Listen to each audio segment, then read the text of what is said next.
This episode is brought to you by Prize Picks. Whether you're starting a new routine, making player picks for the first time, trying something new can be hard. But in life and on Prize Pick, it always feels good to be right. With high-pressure playoff matchups every weekend and elite hoops action almost every night, the action never stops, and Prize Picks lets you take control. Football playoffs are here. Buffalo Bills football in playoffs. Josh Allen, James Cook, Dalton Kincaid, Bills Mafia is ready. Rushing TDs, passing TDs, rushing yards, receiving yards. We're hitting more all damn day. Find your community on Prize Picks. With new social feeds feature, you can share Prize Picks with friends, copy lineups from winners with a single click. Copy lineups you like, use them as inspiration for your own picks. You can even follow Prize Picks partners like yours truly and tail or fade our picks with just one click. New feature alert, Prize Picks has early payouts. If your lineup gets off to a hot start, you may now have the option to cash out those winnings early before the game even finishes. Prize Picks is simple to play. Just download the Prize Pick app today. Use code Shannon to get $50 in lineups after you play your first $5 lineup. That's code Shannon to get $50 in lineups after you play your first $5 lineup. Prize Picks. It's good to be right. Here's a question. If you walk into a stash house and you found it full of $20 million, how much would you steal? That's the question Matt Damon and Ben Affleck have to answer in the Netflix new movie, The Rip. They play a team of Miami cops along Teyana Taylor, Stephen Young, Catalina Sandino Moreno, Kyle Chandler, and Sasha Kaje, all trying to decide, are they the good guys or the bad guys? The movie is an edge-of-your-seat thrill ride the entire time, keeping you guessing till the very end. Don't miss The Rip, only on Netflix on January the 16th. Hey guys, what's up? It's your favorite unk, proud partner of Rose Sparks. You ever had one of them nights? Maybe you're watching a movie, you're laughing, she scoots in closer on the couch, and boom, it's on. Now, in these moments, you can't be caught slipping. You gotta be ready to perform like it's the big game. You hear me? And that's where Rose Sparks come in. These bad boys dissolve right under your tongue, no worries. And here's the kicker. The dual action formula stays active for up to 36 hours. Yeah. Now, you're not a wreck for 36 hours, but let's get this straight. When the moment strikes you again, you're ready to perform again, and again if necessary, ready to rise to the occasion. With Rose Sparks, you get fuller erections, you get more control, and everybody's leaving the room with a smile on their face. Isn't that what we all want? That's what I call a win, baby. And check this out. If you've prescribed new sexual health patients, get $15 off their first order of Rose Sparks on a recurring plan. Just go to ro.co/nightcap to find out if prescription Rose Sparks are right for you. Again, that's ro.co/nightcap. Now, fellas, you know your favorite unk got to keep it real with you. Sparks is a compounded drug product. That means it's allowed to be prescribed under federal law, but isn't FDA approved and doesn't have to go through their reviews. For the full safety info, hit up ro.co/safety info. So, fellas, stay confident, stay ready, and let them sparks fly when the moment is right.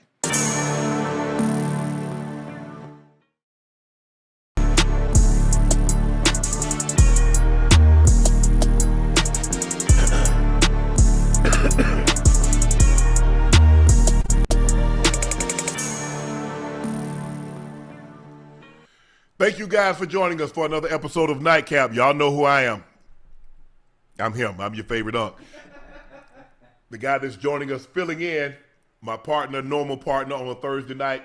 He's on a flight to Brazil to do one of his, I think he said he up to 38 jobs right now. So he's on his way to do his 39th job. So filling in is the third member of the Big Three that normally joins us on a Wednesday night, but he was so gracious to, hey, so you know what, Unc, I had such a great time on Tuesday night. I'm going to come back and join you guys again, on Thursday night. So we're going to appreciate, he's a University of Arkansas alum, Arkansas Little Rock native, a 7-time NBA All-Star, Atlanta Hawk great, ISO Joe Johnson. Joe, thanks for stopping in for us, bro. Appreciate it. Come on, man. No problem, man. No problem. Appreciate you for having me. Yeah, please make sure you hit that subscribe button. Please make sure you hit the like button. And do us a favor. Go subscribe to the Nightcap podcast feed, wherever you get your podcast from. We would like to thank each and every one of you for your support and your continued support. Thanks to your eyes, ears, and your word of mouth, Nightcap has continued to grow, and we will continue to grow as long as you continue your support. So thank you again for your support and your continued support. Those looking to take purchase a bottle of Shea by La Portier, and it's not in a state or city near you, head to LaPortierCognac.com to order you a bottle. It is a premium VSOP cognac, the best tasting premium VSOP cognac on the market. Don't take my word for it. Try it for yourself and compare it. And you'll see we have the best tasting, smoothest cognac on the market. Please drink responsibly and stay safe. Tickets for our Super Bowl live show in San Francisco are on sale now. That link is pinned in the chat. The show will be Thursday night, February the 5th at the Earps Theater in San Francisco. Again, I repeat, tickets for our Super Bowl live show in San Francisco are on sale. That link is pinned in the chat. The show will be Thursday night, February the 5th at the Earps Theater in San Francisco. So Bay Area, show up and show out. So thank you guys again. The breaking news overnight, Joe, that John Harbaugh was in talks and made his decision. It is the New York Football Giants. Jordan Schultz reports Harbaugh is expected to be worth 5 years, $100 million. Yes, 5 years, $100 million, $20 million per year. What the reports were, he was looking to get that $20 million per. He was looking to get $10 million for his staff, and he wanted total control of the roster. I don't know what all he got, but the reports are it is a 5-year deal worth an estimated $100 million. I don't know if he got the $10 million for his staff support. I don't know if he has total control of his roster. But 10 years $100 million is a lot of money. I think only Andy Reid is $20 million per year. 8 years ago, John Gruden signed a 10-year, $100 million contract with the Las Vegas Raiders, which raised eyebrows. According to Connor Hughes of SNN, in the days before telling the Giants he was going to take their head coaching job, John Harbaugh sought out and contacted positional coaches from Brian Daboll's staff to pick their brains on the state of the roster. Several of the coaches had never spoken to Harbaugh before, and they told SNY they talked for about 30 minutes about the ins and outs of the team. When Harbaugh was fired, well, whatever the case may be, Steve Bisciotti, when he was fired, relieved of his duties, I felt someone of his stature was looking for a team that had a quarterback. That is the quickest way. Look at Chicago. Ben Johnson took that job. What did they have in place? A quarterback. The New England Patriots, when Mike Vrabel took that job, what did they have in place? The quickest way to get to the playoffs, to get on the winning track, is to have a quarterback. They believe they have their quarterback. John Harbaugh, more importantly, believes they have their quarterback. That is why he took this job so quickly. Joe, what do you think? You like the hire? I like the hire, but I'm wondering with Harbaugh, do you think that was the best quarterback situation? You think that's the real reason why he took that job on? I mean, obviously they paid him what he wanted, but I mean, honestly, I think he could have got that from anywhere. But if he could have got that anywhere, it's a lot of enticing jobs out here, man, with a lot of talent versus, he got Scatterboo and the receiver. Them dudes coming off extremely, unfortunate injuries. You know what I mean? Right. Yes. So I'm wondering from a talent perspective, do you think that was the best team that he probably could have went to? Okay, here are the teams. Arizona, they don't have a quarterback. They're going to move on from Kyler Murray. They have Jacoby Brissett. The question is the Tennessee Titans. They have Cam Ward, but it seems to me, he believed that situation with that roster. You look at the defense, Brian Burns. You look at Dexter Lawrence. You look at Abdul Carter, who they took very high. They had Wan'Dale Robinson that came off a great season. I get what you're saying about Malik Neighbors, but he should be up to speed because that injury happened so early in the season. He should have a full recovery. Scatterboo, we don't know about that. We'll see how it seems like it's progressing. Now, they do need some offensive line because the problem is he took before Jackson Dart got in there, he was taking a lot. Russ was the quarterback. Got sacked a lot. Now, you're going to have to protect Dart, and Dart's going to have to protect himself from taking unnecessary hits. You're not a running back. You're not Derrick Henry. So you need to get that thought out your head. You need to be smart. Don't be afraid to run out of bounds. Don't be afraid to get on the turf. Sometimes you have to know when the journey is over. But if you look at the Jets, you like the Jets? They don't have a quarterback. No. And that franchise is in disarray, is dysfunctional. The Giants has been dysfunctional for a period of time. But all things being equal, I trust the Giants in that situation, and I don't know what, maybe it's just, I'm hoping the Giants situation more than I trust the Jets. Okay, the Falcons. I think the Falcons have more of the talent, but they still have undecided issues at the quarterback position. So you look at the teams that have openings.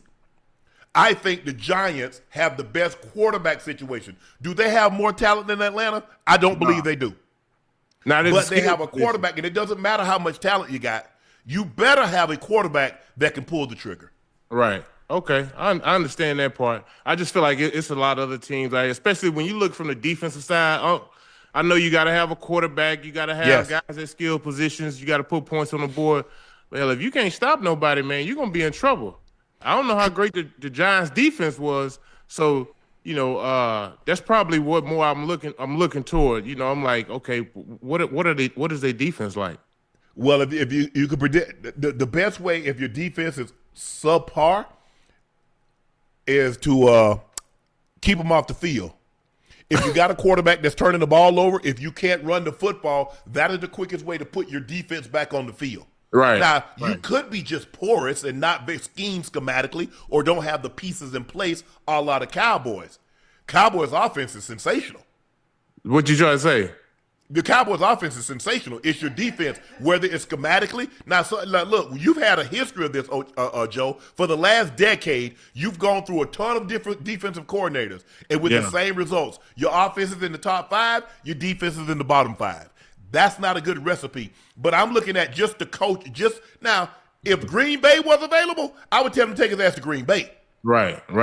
Because they're going to get Michael back at some point. Now, I don't know if he's going to start week 1, but there's a chance he's going to play at least, let's just say for the sake of argument, somewhere between 11 and 12 games if he stays healthy. They might start him on the PUP list, and then he'll have to miss the first 4 games. But you look at them defensively, you look at the offensively, their quarterback, they got Jordan Love, they got receivers, they got a running game, they got a nice offensive line.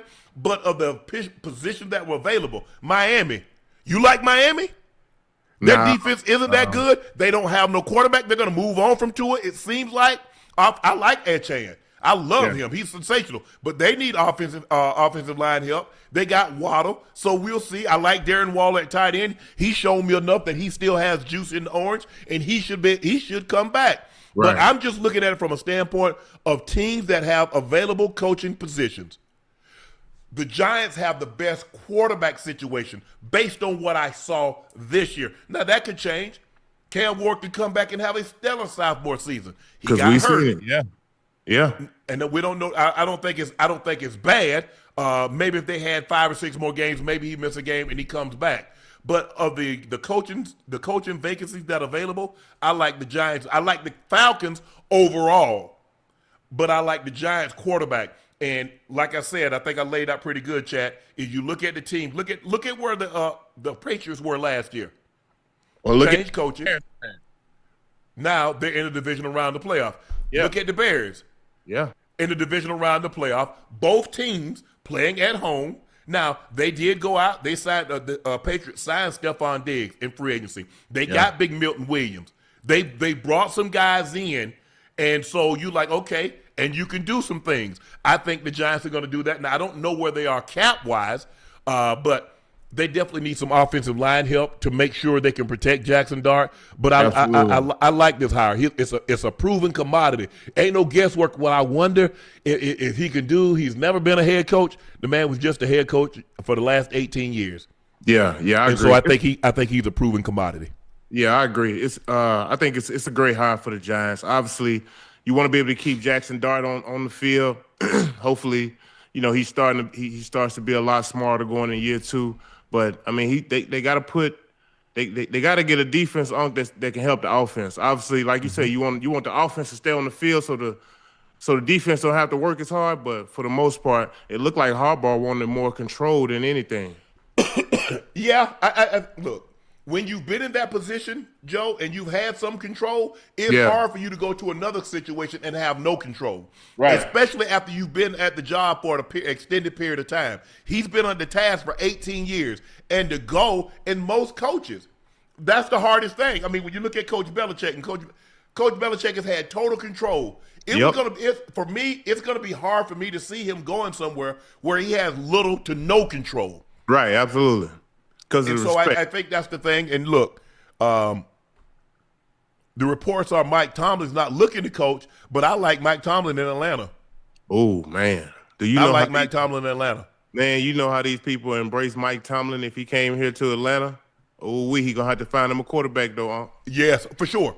And I think as far as there's no question in my mind of the openings that's available. They have the best talent. Man, they got better talent than the Cardinals. Now I like the Cardinals. Now look, you look at what the Cardinals got. They got McBride, who are arguably the best tight end in football. Right, they got Wilson, who came on and showed like gangbusters. Marvin Harrison Jr. Got Nick this year, kind of regressed a little bit, but I think he's talented. You get some offensive line, you get plug a few pieces in defensively, but they don't have what Atlanta has. No, sir. You look at Bijan Robinson, you look at Drake London, you look at Kyle Pitts, you're going to have to sign him back. Yep, you gotta bring him back. They have pieces. And defensively, oh my goodness. Man. That defensive line they got is a monster, man. Yes. But at the end of the day, Joe, look at, and we're going to talk about this, look at every quarterback that's in the playoffs. Only one was drafted outside of the first round. You got number 1 overall pick Matt Stafford, number 1 overall pick Caleb Williams. You see, number 3 pick, and number 2 pick in C.J. Stroud, number 3 pick in Drake May. Yeah. Number 3 pick in Sam Darnold. You got to have a bad boy back there. Bo Nix, Josh Allen, all those number 1 picks. Only one quarterback was outside. If you don't have that, I don't give a damn what your defense look like. Right. Because sometimes your defense is going to have to overcome bad play. Yeah. They will. Now, C.J. Stroud can't play Sunday like he played Monday. They're going home.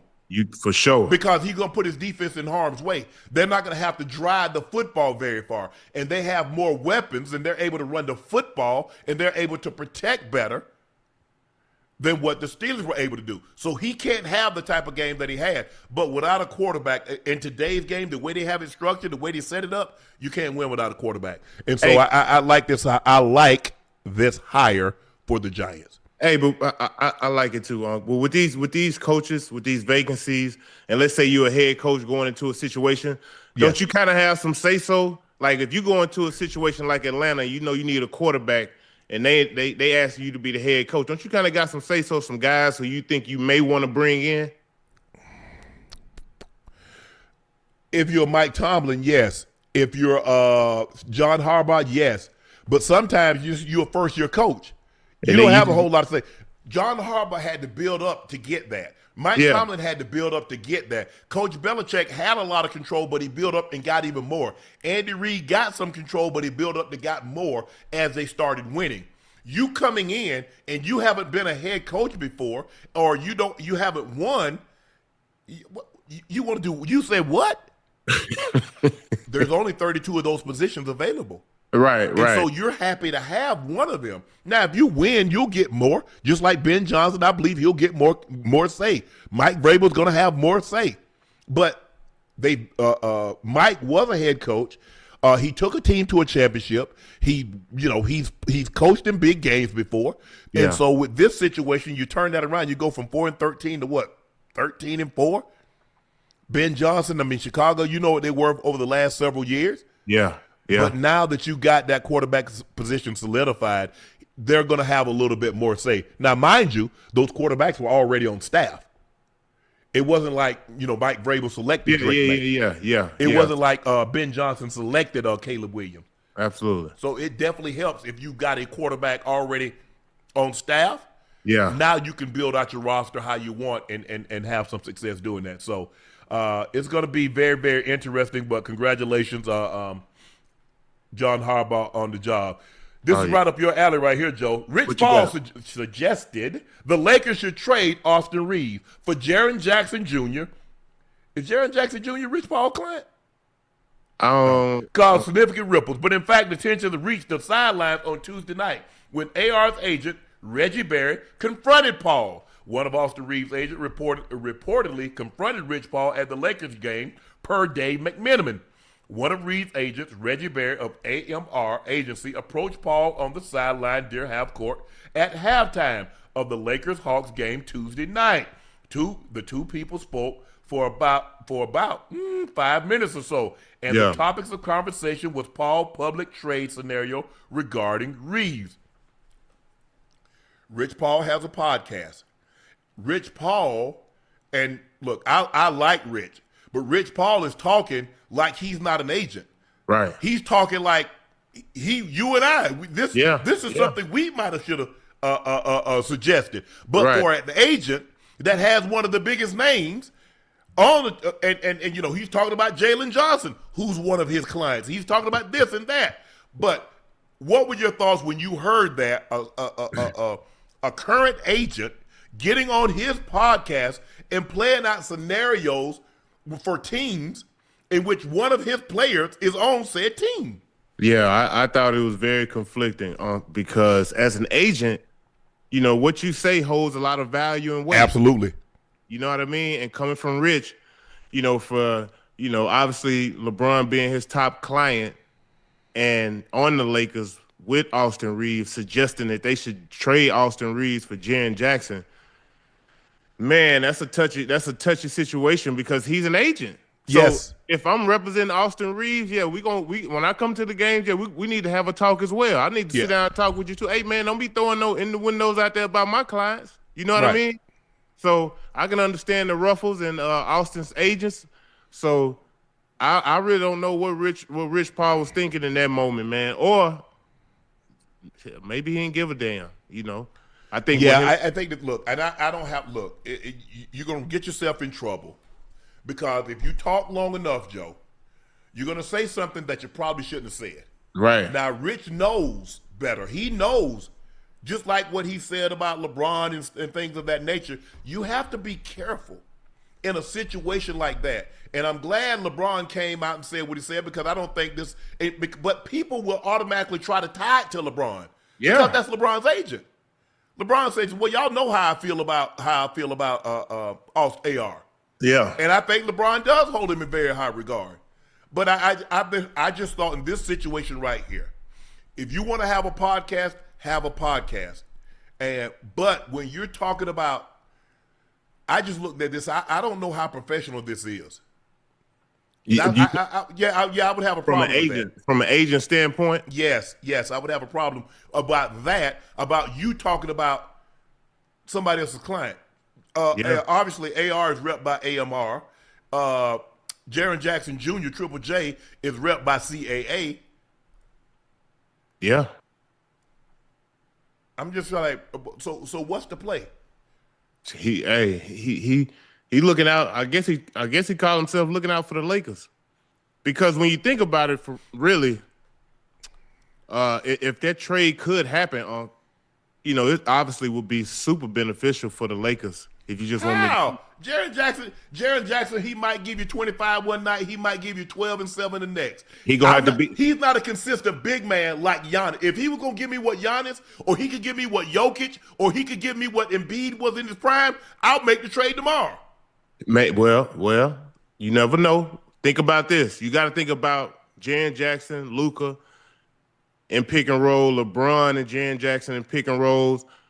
I just think when the playoffs come, to have three top scorers like that, it's just going to be so tough on them three to be able to carry all that weight. For AR to average 25 to 27 points, Luka averaging 30, Bron averaging 25, that's going to be a lot, man. Because your interior is going to suffer. Your interior is going to suffer. They're going to have to make a move. They're going to have to do something. But here's the thing. But when Ja was there in Memphis, Jaren Jackson wasn't in pick and roll. Ja was in pick and roll with 80. Ja was in pick and roll with Adams. He wasn't in pick and roll with JJ. JJ want to shoot threes. Yeah, he want to shoot threes. He can go off the dribble. He a little versatile. He a versatile big at the 5 spot. He probably gonna have a mismatch every night. He probably gonna have a mismatch if he playing the 5. But what is he gonna do with it? Well, you put him with LeBron and Luka, you never know. You never know. But the problem that I have, Joe, is that when we say that, everybody can't handle those expectations, because you know the expectations on a nightly basis. He's never had, even when Memphis was at their apex, he never had the expectations he would literally have playing in LA. That's why everybody can't play with LeBron. You see guys be making threes. I mean, guys be throwing it over their head like Curly Neal. Meadowlark Lemon. And they get with LeBron, they can't throw it in the ocean. Because that pressure, the expectations, or is championship or bust. And now you put him with Luka also? Yeah. I just think, look at this. LeBron and Luka, they require so much attention. You know what I mean? Like, you think about it, Aiden gets so many easy baskets. And if you could what happened? Man, I don't know. You don't know what you're going to get with Aiden. Aiden. Joe. Ain't no way I could be that. Ain't no way I'd be 7 foot tall. Oh, I'm getting 20 and 10, 20 and 12 every single night. Yeah. What he get? He give him about what, 15? He give him about 15 and 8 a night. Yeah, but the thing is, Joe, but what night? One night he might give me 9 and 9.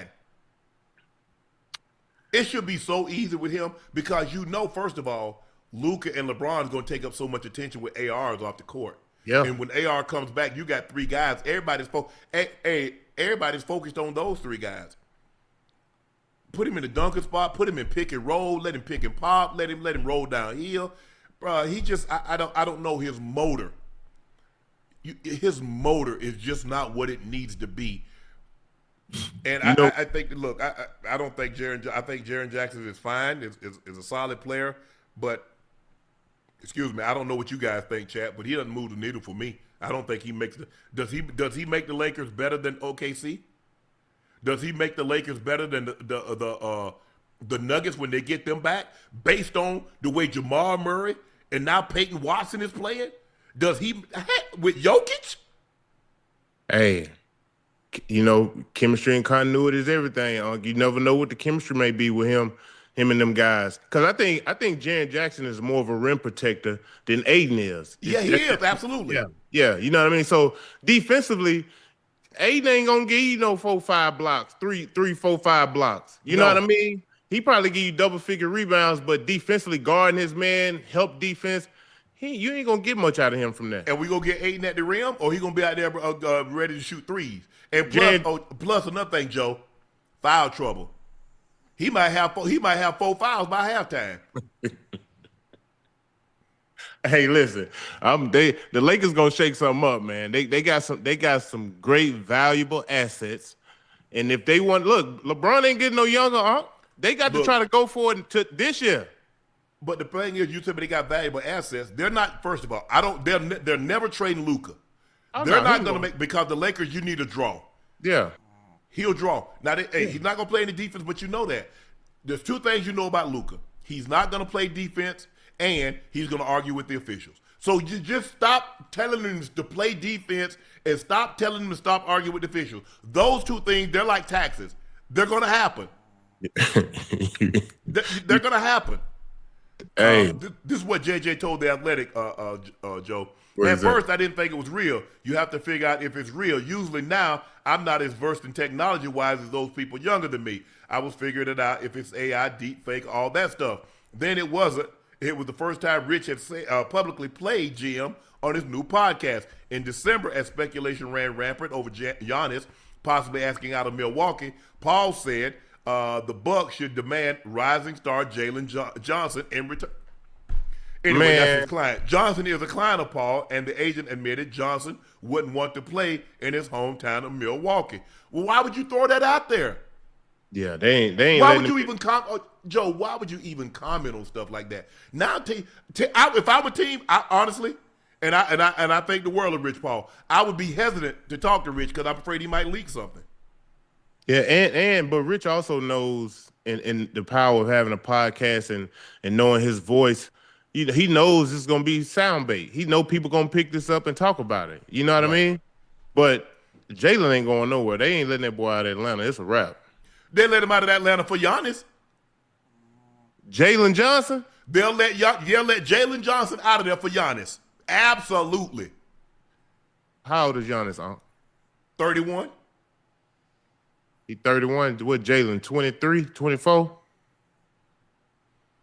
They not letting Giannis. 31. Judge Johnson's 24. Atlanta ain't gonna do that. Okay.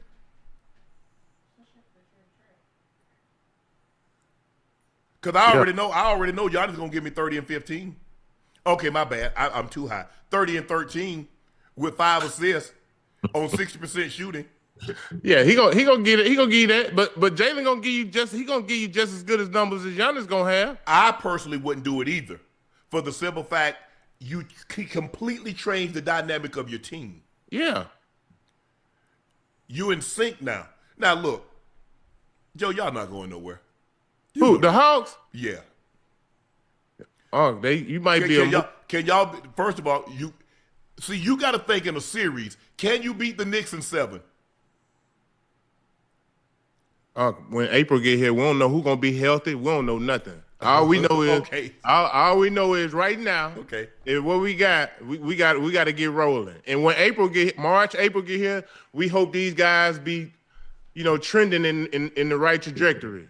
And you never know when the playoffs come. You know how this thing amp up. These injuries start to happen. All it takes is for one guy to go down. One guy go down. Boom.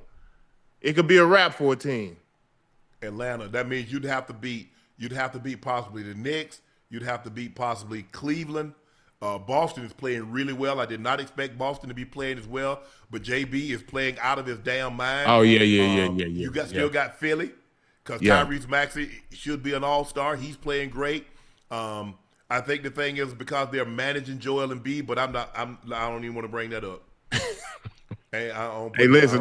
Listen. All them teams you talk about, don't none of them dudes scare me. Don't none of them teams scare me. Hey, listen. Once Atlanta gets some chemistry and continuity with they got with CJ coming back, I see the second game he kind of found his footing. But I think once they really get an understanding of who they are and who they're trying to be, they got a couple months to figure that out. They got to get rolling. So, Pistons look good, man. And the Pistons went to the playoffs last year, and they got confidence, man. Hey, Cade Cunningham, he's gonna be an all-star.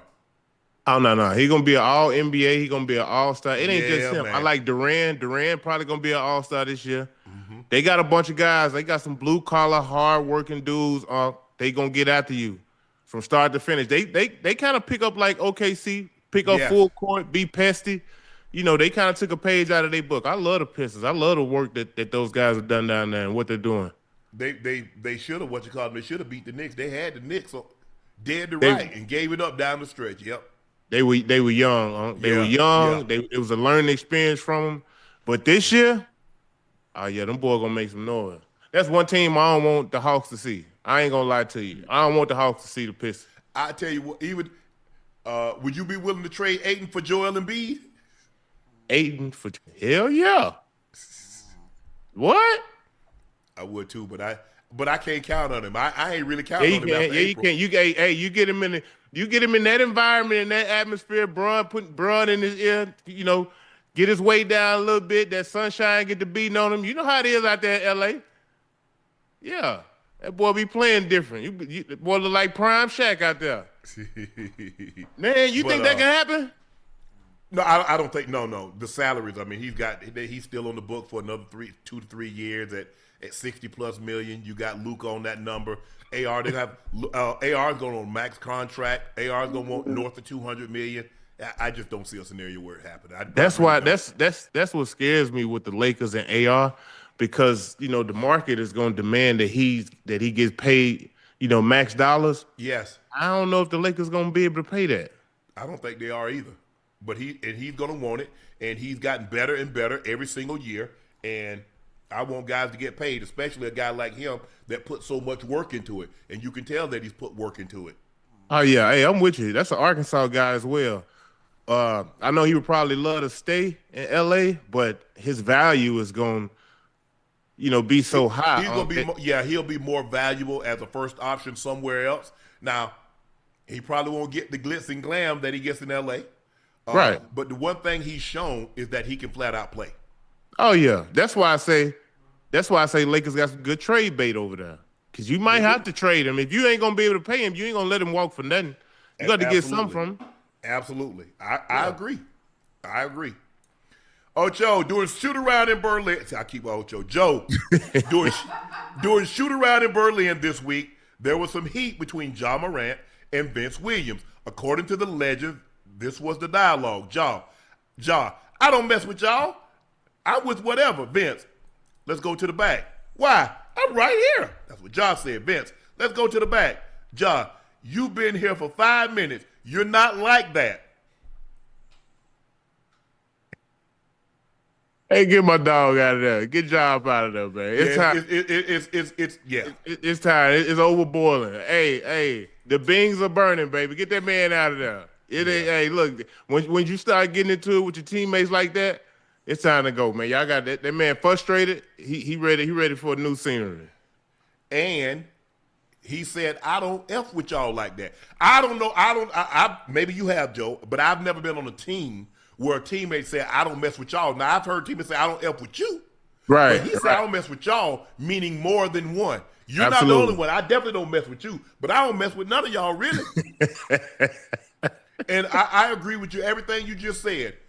When it gets like this, it's time to go. It's time to break it up before somebody really, really do put hands on somebody, one another. Yeah, so I think. Look, it's over with. Ja's tenure in Memphis is over. And I'm sure some Memphis fans might hate that. Some Memphis fans might love that. But it's over. It's over. When he got benched this year, I knew something. Joe, remember early in the year? When they took him out and sat him down. He said, well, ask coach. They probably think they can win without me. I was like, oh, yeah, he ready to go. Oh, yeah, he ready to go. Get up out of there. And I'm not so sure they're not ready for him to get up out of there. Right. I think, hey, look, why did he even go on the trip if they weren't going to let him play or if he wasn't going to play? That's what I didn't understand. That's what I'm saying. I think at some point, due to this coming out, they may even just send him home until they get a trade for him. Because if you ain't going to let him play and you see all this going on with the players, obviously you don't want that going around, man. Nah. And that thing out in public, they knew camera was there. Yeah. It's open court, shoot around, whatever the case may be.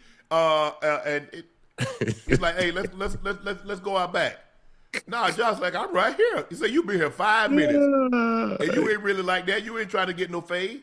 Yeah, he said, hey, look, he's sick of them boys, man. Hey. Yeah, I went to college, I went to barber school. I fade you up right quick if that's what you're looking for.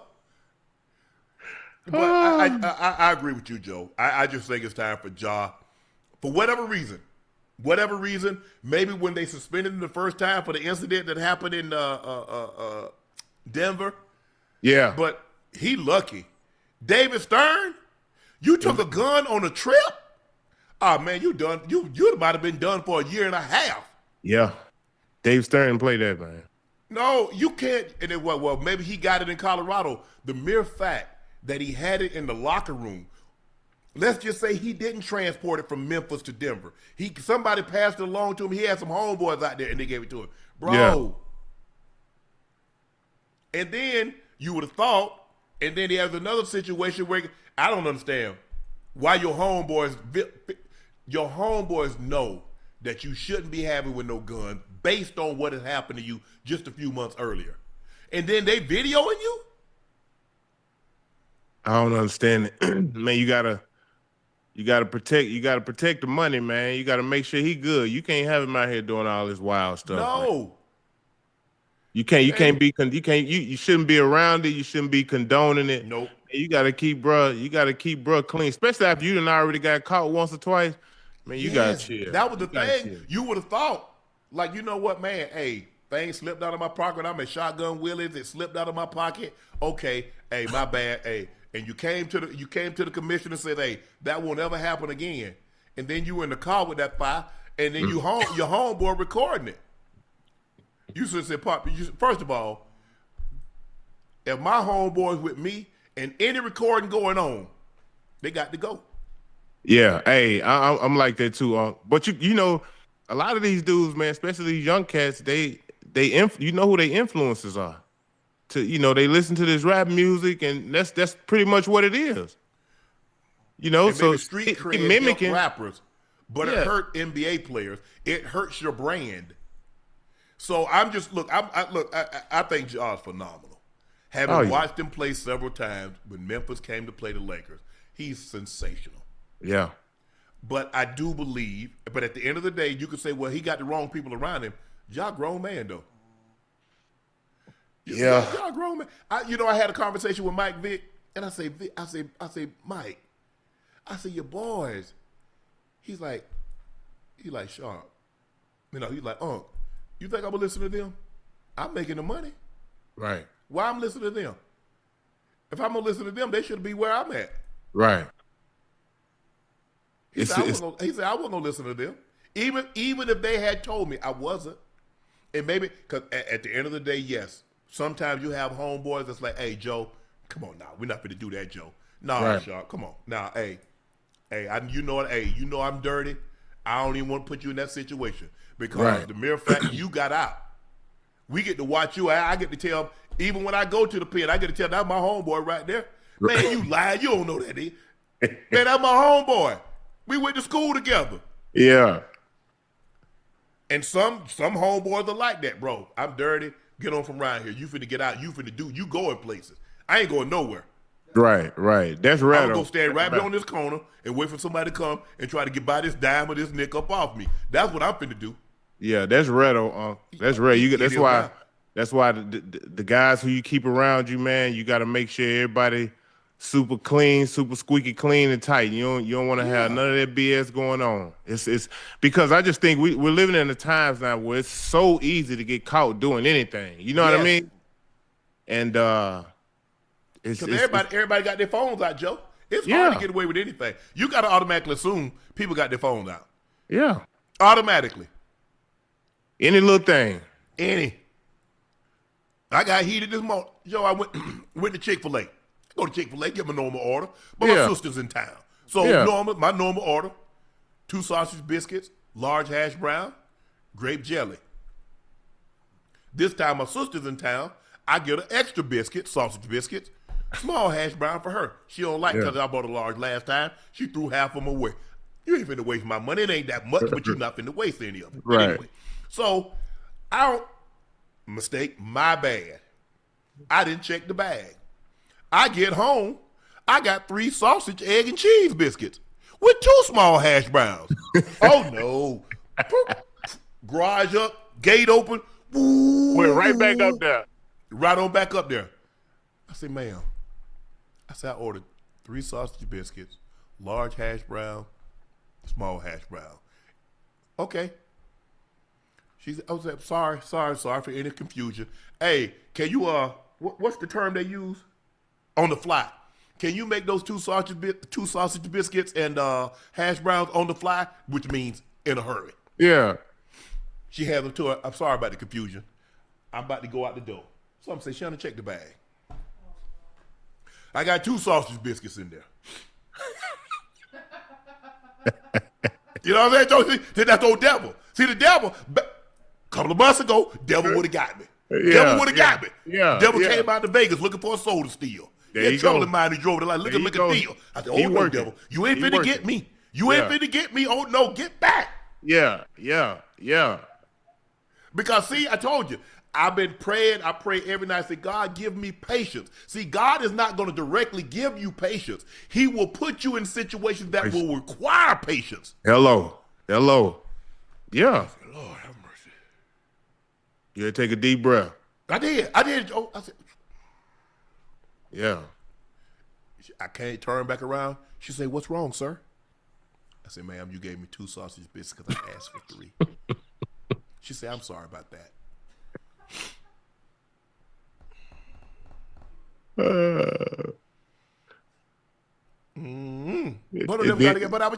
I said, you know what? Hey, he was working today. He's working overtime. He's working. Overtime. But patient. You see the joke? I see. Changing my ways. Yeah. Wisdom. Yeah. But man, and Ja, you grown, bro. I don't know why. I mean, if you think about it, why is it that most people that are in a profession always try to be like, Athletes want to be rappers. Rappers want to Rappers be want to be athletes. athletes. People in jail would give anything. All I wanted to be was what I was. I never, look, hey, y'all do that. That's y'all thing. Y'all want to slang and you feel that's your way. I ain't here to judge. I ain't judging nobody. Right. But I'd be damn if I would make 100 million, 200, 300 million and want to be hard. I ain't finna be sagging. I ain't finna have no stick on me. I ain't finna do nothing. If anything, I got 300 million. I'm hiring somebody to carry that stick for me. Yeah. That's his job. He got a license to carry. You handle all that. See, you thinking with a 57 mind. He ain't made it there yet, huh? See, all the time and growth, you done been through it done grew you into this. He's learning from his mistakes. And plus, Joe, if you carry that thing on you, somebody put you in a situation, you gonna have to, you reach for it. And I'm gonna keep it real, huh? Them boys really don't want to have to use that thing. No. They don't really want to have. You don't want to really have to use it because look, you're gonna have to spend so much money getting up out of something like that, man. You don't want to have to use that thing. Nope. And so that way, don't even put yourself in a situation. Yeah. Don't put yourself in a situation like that, John. Bro, you got too much talent. You too good. And baby, I get it. Look, Memphis is not the easiest place, but bro, why I want to be down there where I would need that stick? If I got to go somewhere, Joe, and I got to carry the stick, yeah, why I need to be there? I'm going. If I got a firearm on me, Joe, I'm going hunting. I'm looking to take something down. Hey, these young boys carrying that stick like it's a cell phone. You hear me? Oh, I believe it. Yeah, these young boys ain't playing, man. They really not playing, seriously. And like you say, you got athletes want to be rappers and entertainers, and vice versa. Entertainers and rappers want to be athletes. And it's unfortunate because you got some of these cats, these rappers who are so big, who are like mega stars, and a lot of cats try to be they're very influenced by these guys. So it's unfortunate, man, but I think he'll learn from this situation. Obviously, if they can move him, I think he'll be a lot better. Man, I think he need a fresh start. He need a fresh start. I do. I do also. Yeah, he need a fresh start. But there's not a city that you can go to that if you're looking for trouble, you can't find it. Oh, no, People keep saying Memphis. Oh, if you want trouble in Atlanta, you can find it. If you want trouble in Miami, NYC, there's not a city that you can't go to. If you're looking for trouble, you can find it. Yeah. Oh, yeah. I'm who I am. I'm Shannon Sharpe. I'm a professional athlete. Man, why you don't come? For what? I'm not like that. I'm not trying to impress nobody by saying, man, Sharpe down here in the hood. Nah, bro, I'm not finna hold y'all. Nope, I'm not. I might go get a haircut. Or go get me some oxtails or something, because a lot of times the restaurants and the barbershops, that's where they're located. But that's what I'm there for. Point A, point B. Hey, Sharpe, hey, man, let me grab a picture. Hey, you better hurry up. Get me with my head out the window. Click. Then I'm getting up out of there, man. Yeah. Hey, man, I don't want no trouble. I don't want no problems. I ain't arguing. They start talking about football games. What you think? I don't think nothing, bro. Matter of fact, I don't even watch football no more. Hey, we in different time. Different time. You're right. The Miami Heat have been the team most frequently mentioned as trade partners for Joe. Ocho would. Oh, I told you. Yeah, but man. Do you like Ja in Miami? I do like Ja in Miami for a number of reasons. Obviously, the strict system that Pat runs. I think obviously Ja thrive in it if he buy in. Because accountability is everything in Miami. Whether you're in there in the weight room, before practice, after practice, before games, after games, them dudes in the weight room all day. And to be able to see him get his body right, get his mind right, I think Miami will have a lot to offer, man. I think Miami have a lot to offer, and like I've said, I think that he will learn definitely from those mistakes that he made in Memphis. I don't think he would make mistakes like that in Miami. Because in Miami, they gonna know everywhere you at. You can try to be on the low if you want to at 2, 3 in the morning. Them folk gonna know. Yeah, but what John's played 18 games this year, averaging 19 points, 7.6 assists. Meanwhile, the Grizzlies are 7-23. I mean, he's only 24. He's about to be 24. He's young. Yeah. Super young. And sometimes some people are mature. You look at a LeBron James, 18 years old, already got grown man maturity. And you see some guys that it takes them a while. They got to get 26, 27 before they're mature. Jaws 26? Oh, Jaws 26, okay. My bad. But some guys are mature beyond their years, and then some guys aren't. Yeah. And it takes them a while to reach that maturity level. Yeah, and you put them around. Yeah, you put them around guys. You want to put them around guys who already naturally have that hard work ethic, and hopefully that it rubs off on him. I don't really know who he had to look up to or look to, through adverse times in Memphis. But if you go to Miami, man, you're gonna have plenty of guys who work hard as crap. Obviously, a dope coaching staff who you can go to. I just feel like they'll definitely open up the doors for Ja to bring out his greatness, man. But Memphis got to get him out of there. From that conversation I seen, it's time. It's time. Yeah, when I saw that, I was like, yeah, it seemed like they were taking the time, hopefully that he would come around, Joe. But after watching this video and to see teammates like that, that's like this here. Yeah. Now maybe on the bus or something in the locker room, ain't no cameras around. But at this point, they're like, F it. What you trying to do? Right. Yeah, I couldn't believe it, that they was actually having that conversation right there. So it was surprising to me, Unc. I ain't gonna lie. But that's when I was like, oh man, yeah, this thing is probably gonna get worse before it gets. Absolutely. And I don't know what was said. Now, for them to get to that point, now if you messing with somebody, girl or something like that, you owe somebody some money. Okay, I seen it get like that. But ain't a whole lot of talking. Yeah. See, they doing too much talking, so that way I know ain't nobody really wanted to do nothing. Right. Ain't nobody had no barber's license, wasn't nobody trying to fade nobody. They was trying to see what this misunderstanding was about. It looked like they had a real misunderstanding. They was trying to figure it out. Yeah.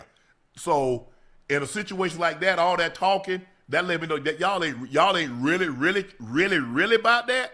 And I get it. I understand that. Everybody, two dogs just, they in a fence. And everybody woofing really, really hard. Right. But ain't really nobody trying to do anything like that. Because all that talking, all I know is that the fights that I've seen, ain't a whole lot of talking. It's straight to it. Because at that point, it's a different mentality in football, Joe. You ain't finna scare nobody. Right. Nigga, ooh, boy, I'm about to be like Ocho. I'm about to be like, hey, a ninja take one, but you not about to punk it. Yeah, already. No, sir. Already. No, sir-ree. I done been in too many locker rooms from high school to college to professional, 2 different sets. No, sir. Yeah. And a lot of times, sometimes you make a mistake if you want to. I done saw some receivers lump up some D linemen. Yeah. Okay. Yeah. Okay. Yeah, it depends on what they getting into it for, though. It depends on for what sure. they getting into it for. Yeah. And so, yeah, but if I'm the Grizzlies front office and I saw that, that's all I needed. I was thinking, Joe, we needed to move on. Yeah. But he's made it abundantly clear. It's crystal clear. Yeah. He got to go. I agree. He got to go. I'm saying they look. The sooner the better now. It's not going to get any better. And before it get physical, let's just go ahead. Yeah. You're not going to get equal value for him. The guy's a 2-time All-Star. What you going to get? They're not giving up Norman Powell, or you going to get Tyler Hero? We talking about Miami? Yeah. Yeah, you're going to have to give up Hero. Miami got some pieces I wouldn't want to give up. Well, first of all, they're not giving up Bam, they're not giving up Powell, and they're not giving up Ware. Yeah, that's what I'm finna say. I wouldn't give up Kelly or Ware, man. They gonna have to figure that out. I don't know how they gonna figure it out, but they got to figure it out. They got to figure it out. But I know Memphis got to get Ja from over there. They got to get him from over there. And I was wondering because I was like, damn, I wonder why he ain't playing. Is he hurt? Yeah. Because he came back and he's played in a few games and he had some good games. But they keeping a track on how many times I call you Ocho. They say I'm up to 8, but I think I'm at 4. Hey, look, he came back and had some good games. Yeah. But they hadn't translated into wins. No. You know what I mean? So I think they definitely gonna move on from him. I wonder, has this situation diminished his trade value? When I know you got it, if you want to sell something, the best way to keep the value up is to let somebody inquire about it. If you come to me and say, hey, Sharpe, I got this pool table I want to sell. Oh, you either finna move or you about to get a new pool table. Right. What you looking to ask for it? Because that's going to determine. Because I'm coming in low. I just want you to know, Joe, I'm coming in low. You either get a new pool table or you about to move and you don't want to carry it with you. Right. So if you want me to come, I'm charging you a mover's fee, even though I'm gonna buy it. I'm charging you to come move it off your property. Right. They know they want to get rid of Ja. Absolutely. So it's like I ain't finna get. You want to trade somebody, you got to trade them before you really want to, because the value is high. Yeah. That's why I know they gonna do something way before the break. They probably just trying to figure it out right now. But what I'm saying is, because of this latest situation, do you just send him home and just tell him that we're gonna wait till we have a trade for you? Because from the looks of it, it don't look like it's gonna be beneficial to have him around those guys. I mean, if for the most part, a lot of times, NFL, if you're not healthy enough to play, they don't let you travel. Now, if Ja's not going to play, now if he's close to play, close to returning, so forth and so on, I get it. But if he's not close to returning, it makes no sense. And and plus, you guys know what's going on in that locker room. You know the animosity. You know the angst between those players. So why put them in that situation? That's what I'm wondering. Knowing that him and the head coach ain't really seeing eye to eye, you ain't going to get the best out of them right now. So, man, listen. Find him a nice landing spot. Hopefully you can get some great pieces back, but it ain't gonna be beneficial to keep him around, especially if they're gonna be acting like that. Yeah. It's gonna be a situation where somebody gonna end up something that could have been prevented. Yeah. Is that it's gonna end up sparking up, and you could have prevented this. Go ahead and move him. Look, you moved on. This ain't the same team. You let Desmond Bain go. You let Dylan Brooks go. Yeah. You might as well just go ahead and let the linchpin go. Let Ja go. Y'all not winning. Y'all not going nowhere. Right. It's hard. Y'all had your opportunity. Y'all squandered it. Y'all did all that talking. They hadn't been the same since Ja talking about he ain't worried about nobody in the West. But there you go. OKC. Yeah. Hey. That's why you gotta keep your mouth shut. Just hoop.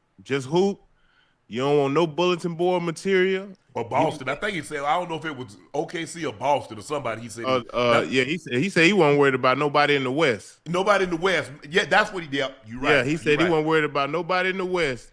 And boy, the West, they been on them boys ever since. LeBron them beat them. Remember LeBron? Rui went down there and had that outstanding game, and then AR went crazy. And then when they came back to LA, Goat took him out. They got rid of Dylan Brooks talking about, unless he give me 40, I ain't shutting up. There you go. See, they got rid of their muscle, man. You took it for granted. You know, Bangs, Dylan Brooks, guys who can help out with their scoring, toting their scoring load. Well, Dylan Brooks was never going to be this in Memphis because they was never going to allow him to do what he's doing in Phoenix. Right. He was always going to be the fourth option. It was going to be Ja, it was going to be Bane or Triple J in some combination, 2-3 or 3-2, and then it was going to be Dylan Brooks. He was always going to be the fourth option. So this Dylan Brooks that we see now, man, he was not going to be allowed to. See, he don't have a choice now. Right. They ain't got nobody. They don't have anybody but Book. Yeah, and Green been hurt all year. Yes. So he was kind of now. I think they got a guy named Gillespie. Yeah, Gillespie. He stepped up. And he's played. Grayson Allen give him some minutes, but basically for the most part of the season, Dylan Brooks has been their number 2 option. Yeah, and he's always felt he's going to be good to be able to, everybody's tense up or wince when I shoot the ball. Everybody's saying no. Now he has freedom, and he's playing unbelievable basketball, averaging like 20, 21 points a game. He's playing really well, but he wasn't going to be that in Memphis because they weren't going to allow it. Nah, he's probably he still would have been the agitator that he is. Yes, he's gonna be that. He's still that now. Yeah, he wouldn't have been able to advance his offensive skills the way he's done over the past year. So they ever since they got rid of those 2 dudes, Dylan Brooks and Baines, they hadn't been the same, huh? Because that's their defense. Because not only could Baines score, but he could defend. He was normally the guy. He and Dylan Brooks would rotate, taking on LeBron. But he's joining us now. He had a breakout performance in the Houston 30-6 win over the Steelers, AFC wildcard round. A career best 19 carries, 112 yards, and a touchdown. Here he is, the outstanding running back from the Houston Texans, Woody Marks. Woody, how you doing, bro? What's up, Woody? You muted. I'm doing good. What's up? Okay, we're good. That's it's ISO. How you doing, bro? You good? Yeah, I'm good. Just living.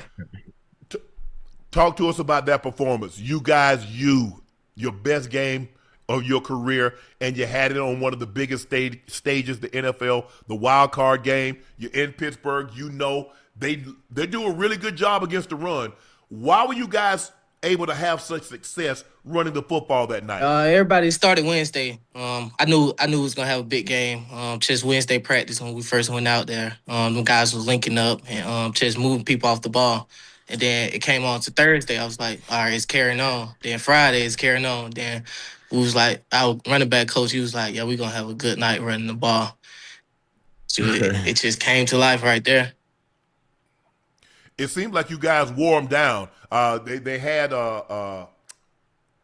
D'Amico on the sideline. He was talking about, that's what I'm talking about. Wear them out, wear them down. And you guys seemed, because that last touchdown, you broke like 7-8 tackles. They were just like, well, the hell with it. It's over. You broke their will. You broke their spirit. Yeah, for sure. We was wearing them down. We kind of heard it, them talking on the back end, saying like, man, we running straight at your face. That's what Nick Chubb told us we got to do. So we coming straight at your face. They play bully ball. We gonna play bully ball too. Hey, Woody, you from the ATL? Yeah, I'm from the A. Hey, what's up, bro?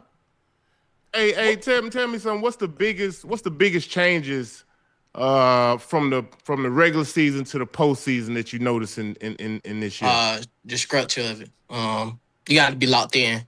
No plays off. Every play matter. From field goal, extra points to kickoff, where you putting the landmark at. Everything matters.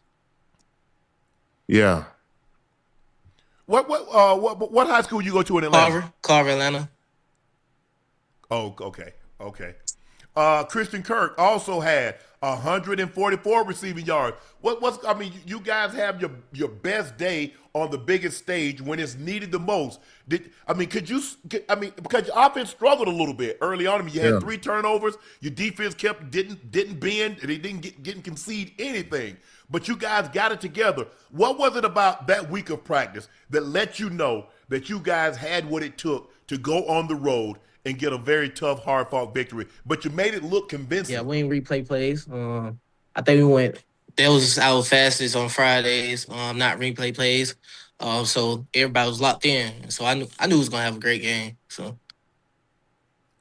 Yeah. Hey, what is it like playing for DeMarco, Woody? considering him being a former player and what's that been It's like? kind of it's good. Just seeing him, he be over there on the defense side, playing linebacker when we on scout team. So you see how physical he was. He tried to bring it like you don't got no pads on. You better move out the way. Hey, what do you tell him? Hey, D'Amico, bro, if I'd have been playing when you had been playing, I'd have ran you. Yeah, over. for sure. Yeah, for sure. Look, you got a very tough opponent. You got the New England Patriots, and everybody knows what the Patriots represent. Even though Tom Brady's not there, Mike Vrabel played a number of years with them. He brings that old school coaching, kind of like you guys, very physical in the run game, play outstanding defense. Do not turn the ball over. Do not let them have big plays. And the weather prediction is indicating that it might be snow. Now, you guys play indoors. You guys play Indy. They play indoors. You play in Jacksonville. It's really nice and sunny. And Tennessee, I don't know when you went to Tennessee. Sometimes Tennessee, it does get cold in Nashville. But this is what you're one step away from being in the AFC Championship game. What is your thought process? What is D'Amico? Today was your first day of practice, if I'm not mistaken. So no, yesterday was your first day of practice. What has been D'Amico's message? We just got to play Houston ball. We're a tough team. No matter the condition, when they place that ball down, we're gonna get the rocking. That's what we live by. Offense, defense, special team. We all gonna get the rocking when they place that ball down. We play inside, but we football players. We done played in the rain before. We done played in the snow before. Probably not football, but we done been outside in the snow, just playing around as kids. So we know the feeling of it. When we get there, we'll be used to it. You played for Cliff Kingsbury at UFC. D'Amico, what's the biggest difference between D'Amico and Cliff? I was with Link most of the time. It's really not a difference. Link kind of did the same thing. Be over there on scout team, but he was Lincoln Riley. Lincoln Riley. I meant to say Lincoln Riley. I said Cliff. Lincoln Riley. Yeah, he was more of an offensive minded guy. Coach D'Amico, he more of a defensive guy, so you kind of see the difference in between that. But both of them want to run the ball. Just hearing him say, "We want to run the ball." You got to run the ball. That's what people been preaching to me. You got to run the ball in the playoffs. Yeah. Oh yeah, especially under them conditions, y'all might be under. This weekend. Yeah. And you gonna have your lunch pail ready to go, sure. man. Hey, but have the big boy pads on. Let me ask you this: Houston, man, what's it like living in Houston, Woody? Uh-oh. What am I living in? Woody, tell me that. Come on, Woody. Come on. Hey, Woody, we're gonna come down there and hang out, Woody. But tell us it's about. You've been in Atlanta before. It's about the same. I live in Atlanta. I said that, man. I said it's like a bigger Atlanta. It's a bigger Atlanta. About the same thing going on. You got good food. Everything. What else? Everything you got in Atlanta, you got out here. So. I don't know. I think they got about a little bit more in Houston, Woody. I ain't lying to you. They probably got a little bit more. For real. Yeah, a little bit. Okay. Hey, you got to spread out there because me, Ocho, and Joe, we need to come out there. We need a place to lay our head. We good? I got y'all, for sure. All right, man. Say less. That's what I'm talking about, Woody. That's what I'm talking about. That's my homeboy, y'all. That's my homeboy for the crib. So, homeboys link up. We go out, grab a couple of drinks. That's all, have a good time. We go Uber everywhere we go. We don't need to have no ride. Just Uber. Yeah. We're going to be good. Black truck. Huh? Black truck. Black truck. He say black truck. Yeah. Okay. I'm all for that. I'm all for that. Huh? It's on you though. Oh, I got to cover that. Yeah. What a hospitality. I got y'all the crib. Damn. I got you the crib. Okay, right. You know what? That's good enough. That's all I need. That's all I need. Beggars can't be choosy. That's all I need. You know what, Woody? We appreciate that. We'll handle the black card. We'll do that. Hey man, congratulations, man. Great work on Monday night, man. Carry it over. You guys look good. Tell D'Amico I said what's up, man. Wish you the best of luck on Sunday. Good luck, bro. Yes, sir.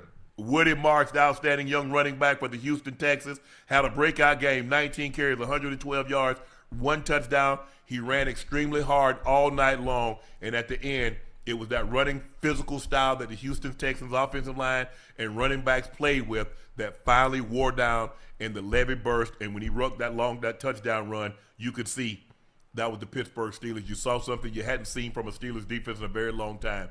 They hung their heads because they know they had thoroughly gotten their ass kicked that night. So, and listen, go ahead, that run game and that defense, that's what kept them in it. Y'all ran so hard. Hey, what we gonna get y'all on this though? But you ran so hard, man. Mike Tomlin stepped down the next day. He said, "Man, I don't want no more of this." That man, you saw that young man come in there, and the other dude did that. The defense beat us like that. Deuces, 22.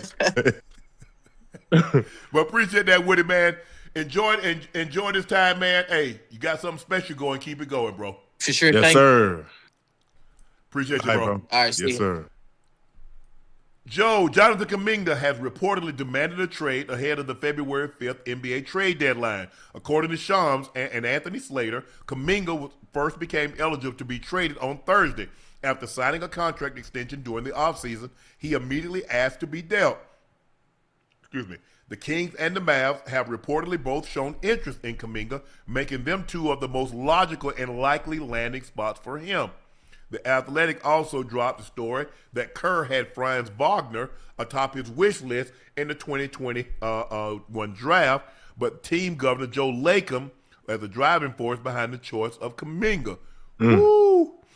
Well, the clear winner emerged between Wagner and Kuminga in the league. Wagner is really good. Really, really good. Now I'm not saying Kuminga, but I don't understand this. I don't understand why they wanted to keep him. They wouldn't play him. They had him coming off the bench. He did healthy DMP, coach's decision. Joe, what's going on? I mean, you played this game a number of years. You know the inner workings, and how the NBA is really different than the NFL. Because NFL got a good player, that mofo player. I don't give a damn how much money he making. He playing. What's going on with Kuminga and Kerr? To the best of your explanation. When you have a guy who has pretty good value, to me, it don't make sense for them to sign him and bring him back. But then when you think about it, they brought him back for bait. They know a lot of teams would love to have his service, and I just feel like I feel like they knew they was going to get to this point anyway. They knew they was going to trade him. They knew they was going to have to trade him. He doesn't fit their system. He doesn't fit what they're trying to do. He don't fit their culture, and I feel like now they're going to try to trade him, which is why they signed him and brought him back. And they knew they was going to get to this point. Now they're just trying to get They're trying to get something of value for him. Well, they could have did a sign and trade. They could have signed him and traded him at this offseason. Probably wasn't nothing out there.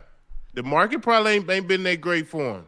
If you just want me to be 100 with you, the market probably hasn't been great for him, and they've tried to play him so he can create, more value for himself. And I don't think that has happened. Yeah. So now they just trying to figure it out. Yeah, because I didn't understand. I mean, you signed him and bring him back. I was like, well, hell, he gonna be starting, and I think he started a couple of games, and then he went right back to the bench, playing the same number of minutes, and then They stopped playing him. So the problem was he ain't raised enough. He ain't throw enough chairs.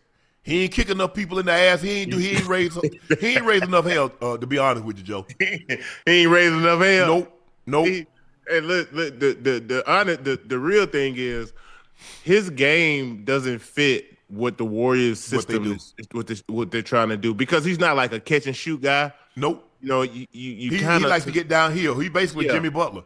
There you go. He likes to get downhill, but he has great size, great athleticism, and I can see the promising, in his game. So, like I said, man, it should be a few teams who are looking for a service, so they probably just trying to figure out the best deal at this point. But here's another thing. You knew his system, his style of play didn't fit the system. But see, this is why owners always intervening. Yeah. Steve Kerr done won all these championships. Now all of a sudden, Franz Wagner in that system? Oh, yeah. The way he can catch and shoot. He can put it on the floor. He can shoot the three. He can pass. He's big body. He can post up. He can pass. Yes. Yeah, I agree. But I don't think nobody knew Franz was going to be this good neither, huh? Yeah. No, and the question is, and see, it's easy to do that. Would he have been that with Steph Curry? Right. That's the thing. See, people are like, well, look at what he's doing now. Would he have been that with Steph? He was getting all the shots. So I guess they're saying well the ball's gonna move, but he needs the ball. He's not KD. KD can be efficient with 15 shots. He can get you 25 on 12 shots. He can get you 30 on 15 shots. Yeah. They're two totally different players. And I think sometimes we get caught up where we see what that guy doing over there. But can he do that over here when they play winning basketball? If you're losing, a lot of teams, I believe it's easier to get buckets on a losing team, Joe, than it is on a winning team. Oh, absolutely. Absolutely. You play on a winning team, that means you playing with guys with high IQs who really know how to play the game, and they're going to make the game easier for you. You play on them losing teams, man, you know losing teams find a way to beat themselves. It's just what it is. And then you get guys just trying to get numbers. There you go. You playing with guys who just trying to get numbers because they trying to get another contract, man. Correct. And that's how the losing starts, because you exhausting all your options, and then you want to pass this fireball to me with 3 seconds on the clock. Now I got to go into my bag.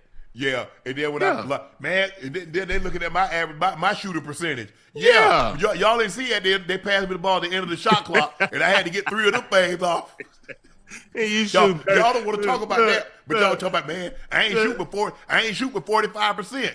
Hey, but look, that's why you see guys don't be shooting them half court and them long shots. They like, man, shit, them shots that mess up your average. Yeah, you see the NBA at the end of the, I think that was the end of the quarter. They don't count them anymore. In a quarter and a half. Yeah, I'm like, well, damn. I'm letting them go now. Yeah. Hey, if it go in, I get the credit. If it don't harm me. There you go. Yeah. Let me get that. Come on, give me that. Give me that right there. Oh yeah. But hey, boy, you used to see guys they wouldn't shoot it. I don't care. Oh, I know. They'll act like they tried to shoot it, but they weren't trying to get that thing off. It's the same thing. I've seen quarterbacks at the end of they didn't want to throw the Hail Mary. They throw the check down. Right. At the end of the right before halftime. So they don't get no interception. No, hell no. They don't want no interception, no incompletion. I'm trying to keep my completion percentage up and guys wouldn't throw deep. Guys take the check down because they don't want to run. They don't want to run the risk. They want a high completion percentage. Man, throw the damn ball. So you think if you check that ball down, that man gonna go 85 yards? Nah, he ain't gotta go. He ain't gotta go 85. But if he could get another 12 on what I already got, then I take that. Yeah, exactly. Do you think this situation is creating animosity between Kuminga and the Warriors? Yeah, because I think in his heart of hearts, I think Kuminga knew going into this season on what it would be. You know what I mean? I think it was a disdain from him and the organization this summer trying to get a new contract. And once they were able to get one, I still don't feel like he was happy. You can kind of, you can look at body language and tell when guys out there playing if they really enjoying it and having fun. You know what I mean? Yes. Like when I watch the game, that's one of the major things I'm looking at is body language, how you interact with your teammates, things of that sort, because that plays a huge dividends on wins. Yeah. And I think the thing is that I think deep down in his side, that's why he waited to the very last minute to sign this contract. Because he knows, he's like, you know what, I'm going to be back in the same situation. And if I'm going to be in the same situation, y'all going to give me a little bit more money. Because all I'm going to do is be mad. Yeah. And to keep me from, acting a donkey, give me a couple of $7-8 more million and shorten that contract from 3 years to 2 years. Yeah, and I also think they tried to trade him this summer too. Like I said, I'm not sure his value was that high. So the market wasn't where it needed to be.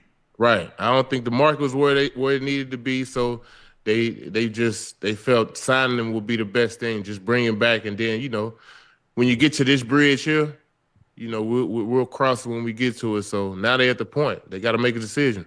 You're right. They got to make a decision, and he wanted that decision like yesterday. Yeah, actually, absolutely. He wanted that decision in the summer. He's like, I don't know where I'm going, but anywhere will be better than here. This man been getting DMPs. I'm talking about when they've been having guys out when they needed him. Joe, if you think about it, look at what he did. He played really well in the postseason. Yeah. He was playing really well. And I was like, oh, he's showing him what he can do. Oh, he's extremely athletic. He'll knock down an occasional three, but his thing is based on athleticism, getting to the rim. Yeah. I think him and Kerr just got a disdain somewhere. I don't know where it happened or if it's Kuminga's play. Because like he ain't really like no playmaker neither. No, Like no, you no, no, say, no, no. he's a downhill bandit. Obviously, defensively, he can wreak havoc. He can guard probably 1 through 5. He can rebound. I think he'll be a pretty good defensive player, but offensively, he just hadn't fit the system. Based on what they want to do. Now he might go to a system, go to another situation, Joe, where it's not as much ball movement as it is in Golden State, and it's a little bit more, ISO, and he's able to get the ball in his hand and get downhill. He might look like a superstar. Yeah, I don't know how much they're gonna win. Right, kind of like Porter Jr. for the Nets, for the Brooklyn Nets. He said, man, I can average 25, 26 points a game, and he's over there doing it. Well, they're a bad team. Now they getting their butt kicked every night, but he over there putting them numbers up. Yeah, which will parlay into another big contract. There you go. But they might end up getting off Porter over there. Who? The Nets. Oh yeah. He got so much. He got so much value right now. He already done won a championship. He can play with other great players. Yep. I think he wanted this situation kind of for himself. I agree because he knows he was going to be the fourth option. There you go. Jokic, Murray, Gordon, him. Yeah, he tired of playing the background. Yeah. Darren Waller went on Johnny Manziel's Glory Days podcast and told a story about how he and Mike McDaniel was talking one-on-one during the end of their season meeting when owner Stephen Ross walked in. McDaniel had literally just told Waller that he wants him back in 2026. Ross joined in the conversation for a bit, then the conversation got quiet, and Waller got the sense that he should leave the room. He checked his phone 20 minutes later, and Mike McDaniel was fired. I was at the scene of the crime. The NFL is a wild business, Joe. That's how it go? It's cutthroat like that, huh? I didn't look. Dan Reeves and when Coach Reeves and John was having their issues, Dan was like Coach Landry, run the football. We're not going to put the ball in harm's way. We're going to try to play great defense. And then Roger Staubach was there. Roger would win it. Yeah, Roger the Dodger, and that's why John Elway had so many. That's why John had so many comebacks because we wouldn't do anything for 4 quarters, for 3.5 quarters, and the game would still be close, and John would win it in the end. It is. It's really tough. But I've never heard a situation like this. Normally, the owner calls you to his office. Right. The owner walked in to the coach's office when he's doing end of season interviews, exit interviews. He walked in. Yes. That's really wild. Normally, they call you into their meeting and call you into their office or the general manager, and they have a conversation. We're going in a different direction. But I've never heard of a situation like this. So they Steve fired. Bisciotti had a conversation. I think we'll talk about Steve. No, where he called John Harbaugh on the phone. He said I thought it would be an anatomy move. Like the man had just left and said, turn around and meet me back at the at the office in an hour. It was just like, hey, you're gonna do what you're gonna do. Just let and it was tough. I mean, telling somebody is fired is not easy. Right. I mean, because he's had success. He's the winningest coach, and I know the organization is only 30 years of age, but he's the winningest coach in their young tenure. You got Lamar. Yeah. So it's a very appealing job. You got Lamar. You got a quarterback. You got a 2-time MVP quarterback. But hold on, is his contract up? Is he ready? Is he finna sign? No. His contract's not up, but they got to do something. He got like a $75-76 million cap here. So they and Steve Bisciotti has made it abundantly clear he wants Lamar. If Lamar wants that, if not, he say, hey, we'll play it out and move on. But he wants him because Steve. Look, Steve is very matter of fact. He laid it on the table. He said, "Look, I want to do this thing for another 10 years. I'm 65." I said, "I'm looking at it from 75." Now, if we had a couple of bad seasons when I'm at that age, I'm probably going to sell the team. If we have a couple of good seasons, I'm probably going to keep holding on. But anyway, he said, "I'm looking to move on." He said, "I'm not going to get this thing is not going to my family." He said, "It caused too much problems." Yeah. He said, "I've seen it turn families against each other, and that's not going to happen." I've made that abundantly clear. So who you think he's gonna bring in? Woo. What's a good candidate? Lamar mentioned the name Clint Kubiak. Clint Kubiak is the offensive coordinator for the Seattle Seahawks. I played with Clint's dad. I remember Clint he was a kid, running and shagging balls and being the ball boy on the field for us. When he couldn't have been no more than like 6 or 7. Yeah. Maybe 8. His dad was my quarterback, was the backup to John, and then he was my offensive coordinator. So I've been knowing them, and he's really good. You see the imagination that he has with Seattle's offense. You saw what JSN did in Jigba. They run the football, that West Coast system. You got to run it. Then they play action pass. And he has a quarterback. His quarterback in Baltimore is better than the quarterback that he has in Seattle.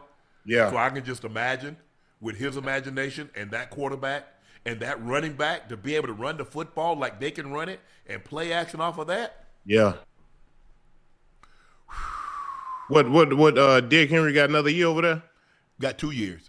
2 years? Mm-hmm. And he finished second. He was second last year in rushing over 2 years ago with over 1,900 yards. He was second in the league in rushing this year with like almost 1,600 yards. He still got tread on the tire. He still got tread on the tire. Oh yeah. And so they got to get the number one thing they got to get. Whatever guard is available in free agency, the Baltimore got to sign it. They got to get that right guard up out of there. He killing Lamar. He killing Lamar and the running game. But they need some defense, Joe. Yeah, they do. They can put some points up, but boy, they can't stop nothing. Can't stop nobody. They can't stop nobody. They can't close games out. It's definitely an enticing job, though. Yeah. You know, with having Lamar and Henry back there, I'm surprised. Ain't no coaches jumped on that situation already. Well, I think maybe some of the coaches that they're interested in are still in the playoffs, so you can't interview anybody right now. You had a window, the Broncos and the Seahawks, so you could interview coaches in that window via Zoom, obviously. But if your team was in the playoffs, you can't talk until after your season's over. So now there'll be another break in between the NFC, AFC, between the championship games and the Super Bowl. So there's a dead week in there in which you can interview via Zoom for a job. But yeah, I'm. You got to get the right coach in this situation because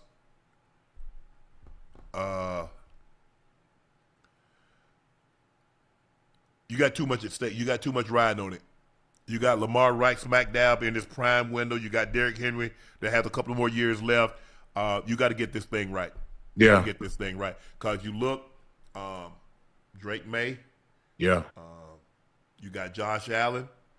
You got C.J. Stroud. You got Bo Nix. You got Trevor Lawrence. So it's not getting any easier. No, sir. It's not.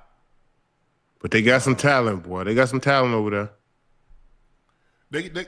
They got some offensive talent. I don't know how much defensive talent they got. Yeah, they ain't got no D. They need some help defensively, but yeah, I like Zay Flowers. I like Derek. I like Henry. Obviously, I like Lamar. I'm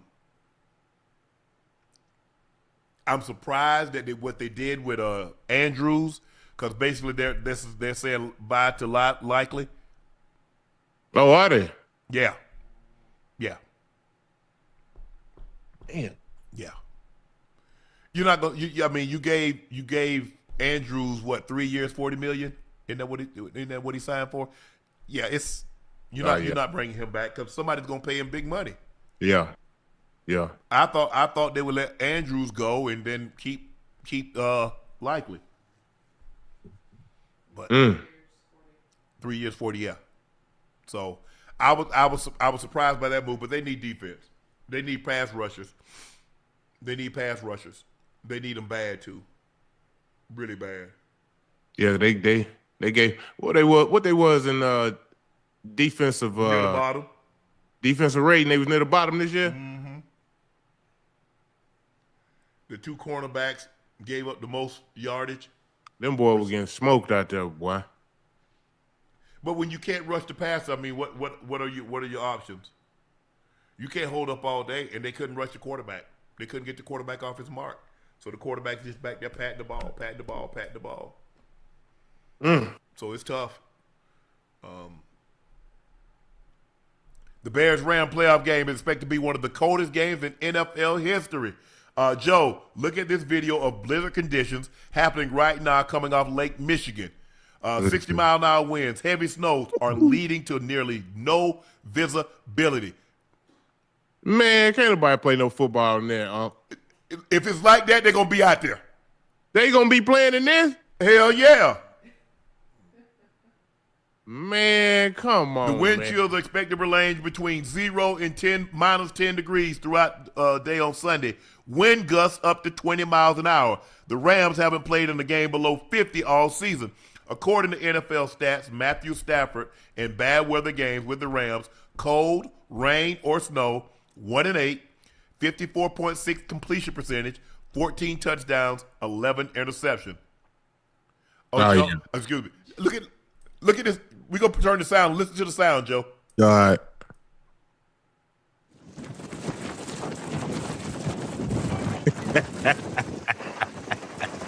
I'm cold right here. Hey, ain't no way they finna play in that. Hey, hold on. You think the stands gonna be filled up too? Absolutely. Packed. Oh, no. Because fans get a kick out of saying, I was at that game. When you played the Ice Bowl, when it was 27-30, you go back and look at Cincinnati, San Diego. I think that was 1981. Wind chill was like 59. Go back and look at the Chargers against Cincinnati.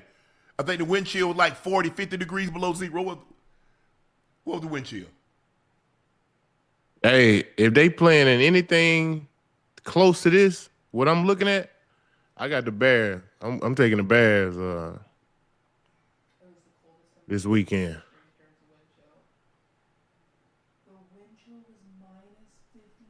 Yeah, I remember. Joe, 1981, the Chargers played Cincinnati. Wind chill, minus 59. That man said 1981. I remember the game. That's what I told the Chargers. That's because the Chargers had just beat the Dolphins. Kellen Winslow had a historic game, unbelievable. End up blocking a field goal. They won. They had to carry him off the field, and for his Herculean effort, go to Cincinnati, 59 below. They got thumped. I think they lost 27-0. 59. What was the final score? Below. 27-7. Okay. So that's why you don't remember. You was just being born. I was born in 81. I don't know what's going on. Oh, you played in weather like that before? I remember that game. I'm saying you done played in something like that? I think one of the coldest game I played, we played in Green Bay in 96. It was about 13 degrees, minus 13. And we played the Chiefs in the divisional round in 90. It was in 98, so it was probably January of 98. What was the temperature in 96? It was December of 96. Hey, what is like getting hit in that type of temperature, in that weather? What that ground feel like? Man, that thing look like on cement. Joe, I ain't gonna lie, Joe. I'm glad Mike didn't see me. I had construction gloves on. I wasn't. But I caught a pass. I caught the one pass they threw me. Hey, boy, I couldn't even imagine, huh? Minus 17 in Green Bay, right? Yeah. What was the Kansas City one? Hey, how the Bears ain't got no dome over there, man? You take away the advantage. Man, come on, man. We don't get to see Minnesota used to play outside before they got the dome. And boy, it's cold in Minnesota, boy. Yeah. The Chiefs was January of 90. It was January of 98. January. No, it was January of 99. January of 99. Man, under these conditions here, man, I don't know how you can get out there and play, man. Not in that type of weather we just seen. And hey Joe, you got to go out there. We had no sleep. Hey, I had to show them guns. I had that Vaseline on the outside of the face. You don't say? Hey, listen. So why dudes be coming out there with their shirts off and all that, warming up before the game when it's like that? I don't know what them fools thinking. I ain't going out there until I absolutely have to. I'm not going out there. I ain't trying. Hey. I'm competing against my opponent and his weather. So I am not going out there until I absolutely have to.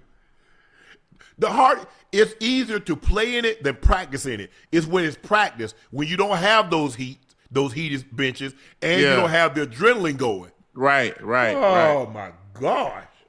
I can't even imagine, boy. Listen. Hey, boy. You say hi? Look at this. What's up, big fella? Tell him your name. Say my name, Teddy Bear. Listen. Hey, look, he happy daddy home. Boy, is he? Man, as soon as I came through the door, man, Titus done ripped my Montclair jacket. Oh, man. I said, boy. But, yeah, them jokers here, once I come home, they ain't got nothing to do with Auntie no more. He said, he got my pajamas on. He said, Daddy, it's past my bedtime. But yeah, Joe, that's the whole thing. That's the thing why if you're a cold weather team, you want to get home field. I want the Rams. You play in that dome. Yeah. You played in Carolina where it was a little cold, but you don't know cold yet. Right. Not that Chicago cold. Yeah. I'm talking about I want it to be cold. The sun come up with an overcoat on. That's how cold it is, Joe. That's what I'm saying. That's how cold it is. If they're gonna be playing in that, that's damn sure what it's gonna be. Yeah. You see statues got overcoats and hats and scullies on. No, man. That's gonna be a tough one now, especially for the Rams. Today's Eagles general manager, Howie Roseman, was asked whether he's open to trading A.J. Brown, to which Roseman responded, "It's hard to find great players in the NFL, and A.J. is a great player. That's what we're going out looking for when we go out in free agency and the draft is trying to find great players who love football, and he's that." So that would be my answer. The question is, they understand. It's hard to replace because I know what he is. Yeah, he's a proven commodity. Yeah, he's a Pro Bowl, All Pro, Super Bowl winning player. Yeah, when he wants to be that. Yeah. And this year, for whatever reason, look, it's just hard. I don't know. Honestly, I don't know what motivates. I don't know what happened because he's like, when he won the Super Bowl, he's like, it wasn't fulfilling. Right. Well, if you making money, you've been an All Pro, you go to Pro Bowl, you win the Super Bowl. What is left? If I got a $30+ million contract, I'm a Pro Bowl player, I'm an All-Pro player, and I'm a Super Bowl. And the Super Bowl isn't fulfilling. Well, I don't really know what else there is. Yeah, hey, if you play a sport, Joe, you an All NBA, All-Star. You win a champion, and you making $40 million a year, and you win the championship, and they come to you and say, Joe, well, how you feel? You're like, it's not as fulfilling as I thought. Nah, I ain't gonna say that. But I think I ain't gonna say that. But I know for some guys, man, when they feel like they ain't balling or doing their thing out there, man, they want their stats over championship. Now they may not come out and say it, but that's what they want. It's like, man, we won a championship, but damn, man, I ain't had but 20 yards. I had 2 catches. Hey, go look at my Super Bowl numbers.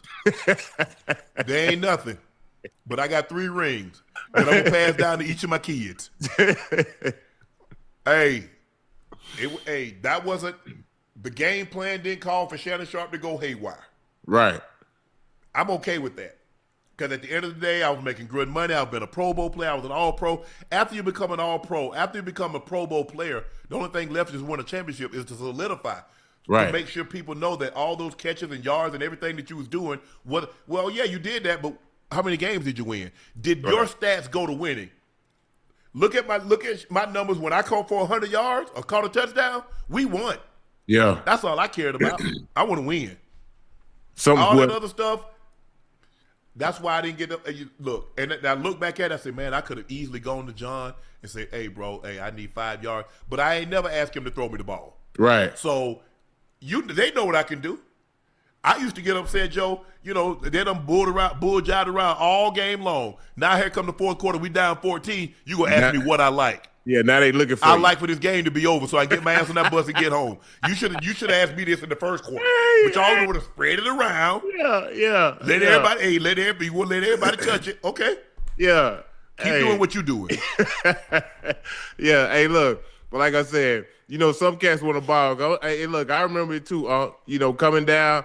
It's the last 5 to 7 minutes of a game. Now all of a sudden everybody looking for you. They looking for Joe to get us up out this rut. Mm-hmm. Man, what we been doing the whole game? Y'all could have been giving me the ball. Mm-hmm. Yeah, so I understand, man. I understand. Hey, we gonna run this over. We gonna run this pit. Hey, we gonna run 1-4 Joe. You at the top? Yeah. We ain't ran all damn game. Why y'all want to run now? Yeah. I know exactly what you said. Yeah, we should have been ran this in the first, second quarter, man. What you looking for? I think your brother on the floor asleep. No, he ain't asleep, but he down there. Thanos. Yeah. No, this is not Thanos in my lap. This is teddy bear in my lap.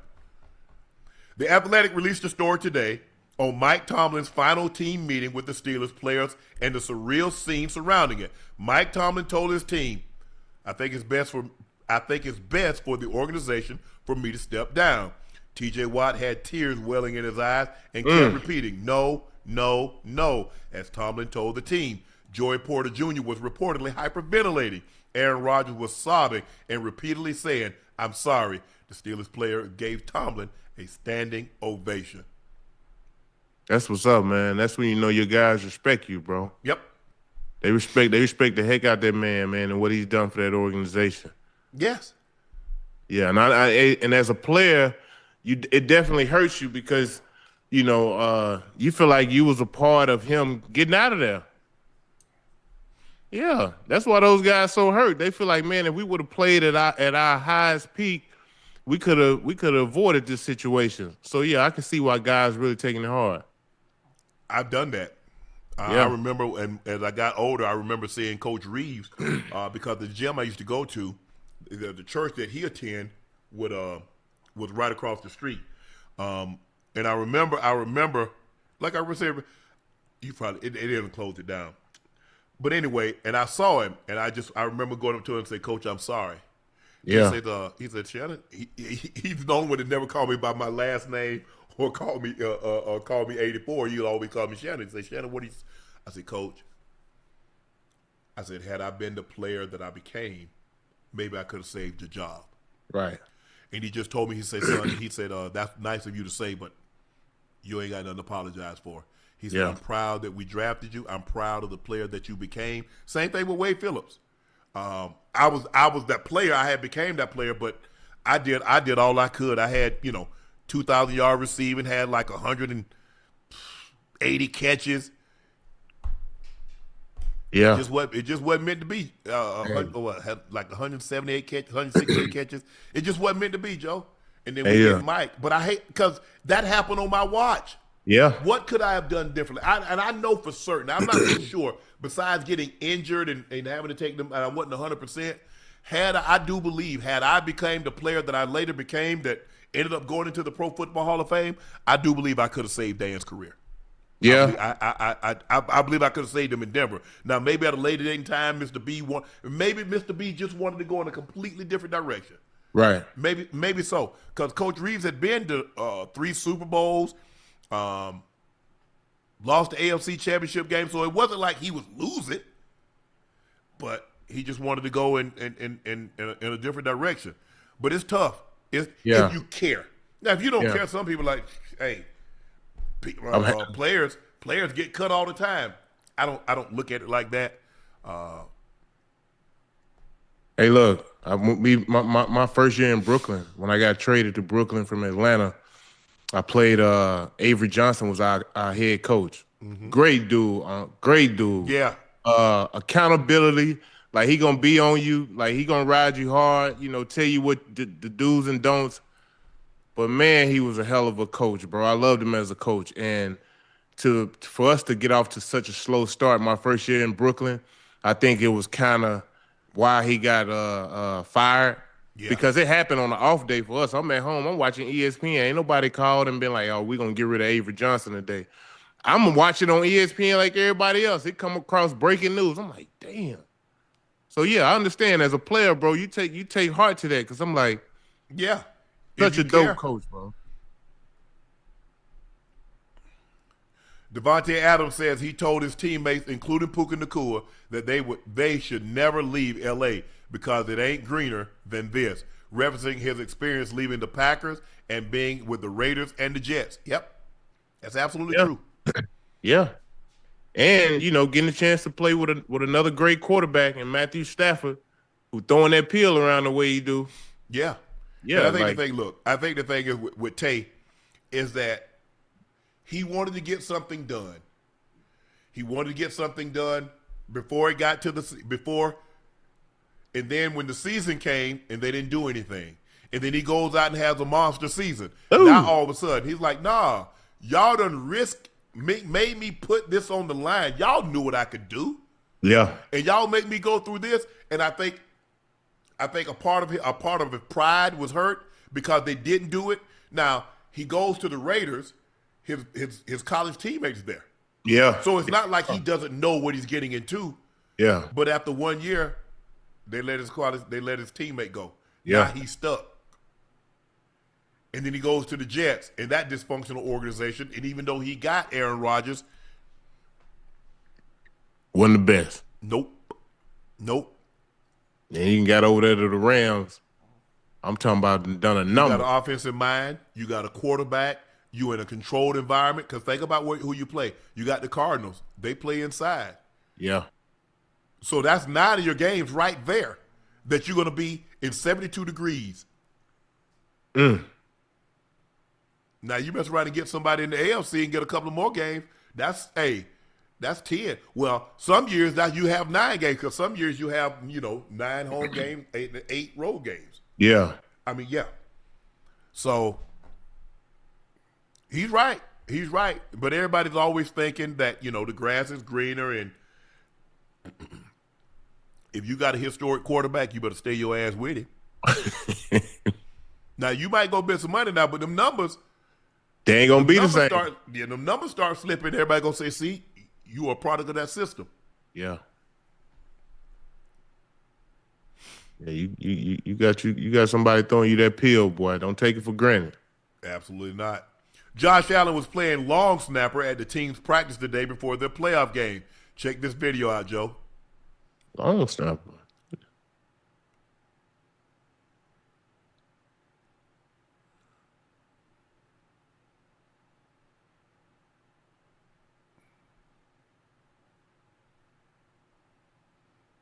Come on, what do you got going on? I guess he's the emergency long snapper.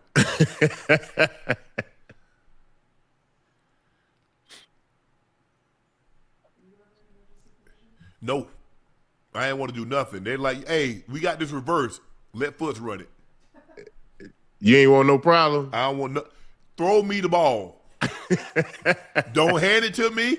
I'm done with that. I got my running back days when I was in high school. Once I was a junior, when I was going into my senior year, I left the running back position. I got tired of people talking about my bad Sharpe. Man, Sharpe, that's me. That's me. Nah, bro. You ain't talking about like missing. Yeah, they missed the block, man. My bad, Sharpe. My bad. Man, dude that got my helmet twisted, Joe, you talk about my bad. I'm good. Nah, don't hand me no ball. Throw it to me down the field. Oh, shit. Hey. And see, the thing is, you can't hit the long. You used to could punish the long snapper. You can't hit him now, so. Yeah, they got a little soft. They got a little soft. He like, come on, man. What we got going? Oh, man. Joe, another sad story. Delonte West was arrested for allegedly robbing someone of $23 per TMZ. What we're being told is that he's taken into custody without further incident and posted a $1,000 bond. When they say the total amount taken from the victim was around $23. Damn. Joe, do you know? Do you know him? Have you ever had any contact with him? Nah, I just played against him, but obviously I'm paying attention and I see what's going on. You know, it hurts to see him in those situations, man. You know what I mean? Yeah. Because I know people have reached out and tried to help him. Yes. Obviously, he probably just he don't want it. You know, due to whatever issues he's dealing with. Yeah.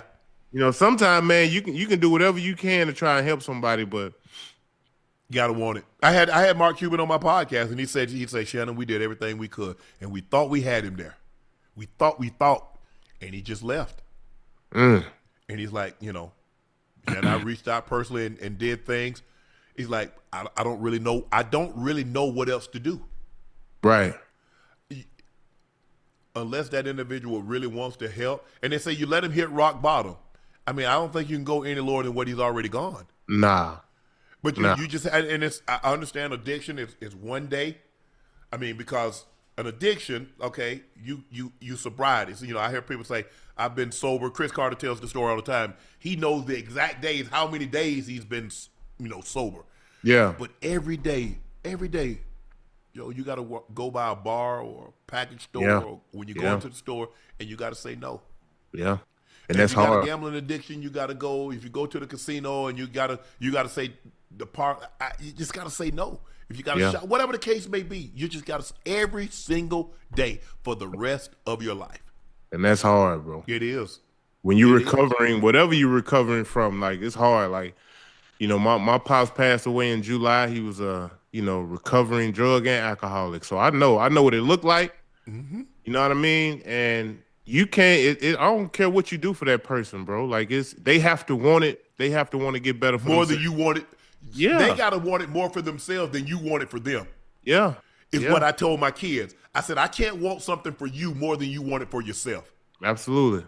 And that's you know, hey, my dad had an alcohol problem, and it ended up costing him. You know, he had both of his cheekbones removed, and he was embarrassed about coming around, and then, you know, he's like, I don't want my kids to see me like this. Yeah. And at that point in time, I just wanted to see him because I'd only seen him once in my life to know who I was actually looking at. Like, okay, this man is my father. Yeah. He came and got, you know, my grandmother came and got me from Chicago and brought me and my brother back on the train. I was 3 months old. My dad showed back up and took me back to Chicago when I was 7 months old. And then we got sent, me, my brother, my sister, we came back down. I was 2, my sister was 10, my brother was 5. And so we had been, at that point in time, so since 1970, I had lived with my grandmother and my grandfather. And I remember we came home from church, and he was in the driveway. And I remember Granny asking me, do I know who it is? And I was like, the man looked like me, so he got to be my dad. But I had never seen him. I had never seen him before. Just a couple of pictures of it. And I remember getting out the car, and I got over there and hug, and he asked Papa, he said, Mr. Barney, can I take the boys overnight? He's like, you know they got school tomorrow. He's like, yes, sir, I know. I'll make sure they get to school. Yeah. And so we went home. We got him, and he got some clothes.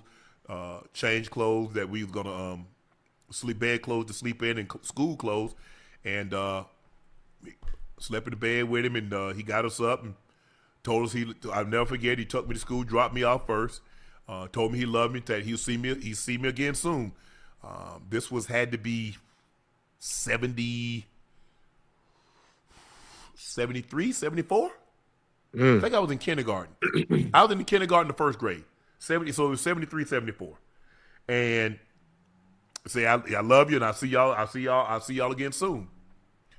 Next time I saw him, 1981, he's laying in the casket. Damn. So, but that was, he had alcohol problems and just couldn't shake it.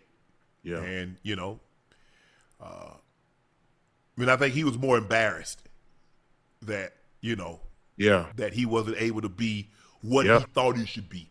Because, my granny and papa had been married at that point in time. They got married in 23? Papa died in 77. Grandma Charlie and Granddaddy Williams had already been married, all those years. So he saw his mom and dad married. Yeah. My grandma, mom and dad married. But you can't measure your success by somebody else's success. And that was his first mistake. But he didn't know. And I don't hold that against my father. I do wish, when I saw fathers would come to the game and see their sons, I wish my dad could see me. My mom came. I made sure my son got an opportunity to see what I did. But I wish that. Yeah, but that wasn't in the cards. That wasn't in the cards for us. So, but I understand the situation, Joe. I understand when somebody has an addiction. Oh yeah. Nothing you can do, bro. Nothing. And you think you can fix it. You think you can help, but you can't, man. I mean, my pops, he spent a lot of time in the penitentiary, and he got out, and I moved him here to Atlanta with me. I was 26 years old at the time, so I was 6 years into the NBA. That probably was the worst move. I'm gonna be honest with you. Bringing him here to Atlanta. But Joe, you thought you being a son, you in a position to help. You thought you were helping. Yeah. Yeah. You did what most sons would do in a situation that can help. Yeah. Boy, he had these people by his fingertip. He go to the game. He sit courtside, kick his shoes off. He's sitting over there with no shoes on. I talked to him after the game. I said, "Hey man, you can't be sitting over there, bro, with no shoes on." He said, "Man, these shoes ain't made to be worn all day, man. You gotta take these things off. My feet hurt." Yeah, country as he want to be. He said, "My son started a team. I ain't wearing no shoes. I'm home." That man sitting over there with no shoes on, man. It's time for our final segment of the evening. It's time for Q&A. Man.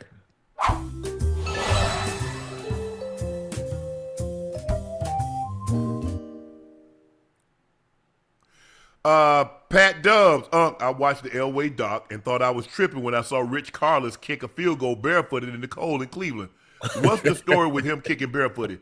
Rich was gone when I got there. There used to be a lot of Tony Franklin was another barefooted kicker. He kicked. He's from the University of Texas, and he kicked for the Philadelphia Eagles barefooted. I know Ash going to check that and see if I'm Rich Carlos, but there used to be barefooted kickers. I don't think they've ever been a barefooted punter, but yeah, they were barefooted kickers. Why is that? They just felt better kicking the ball with a bare foot as opposed with a shoe on. Oh no! Damn. Mike who? Lansford. For the Rams?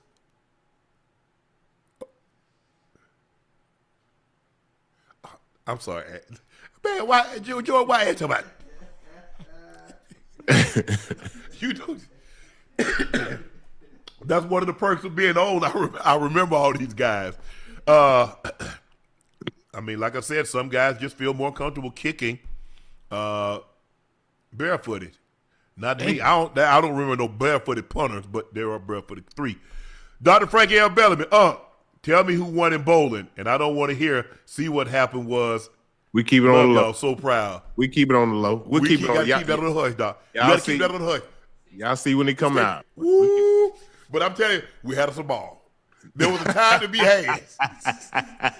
Yeah, it was nice. All I know is I ain't finishing last.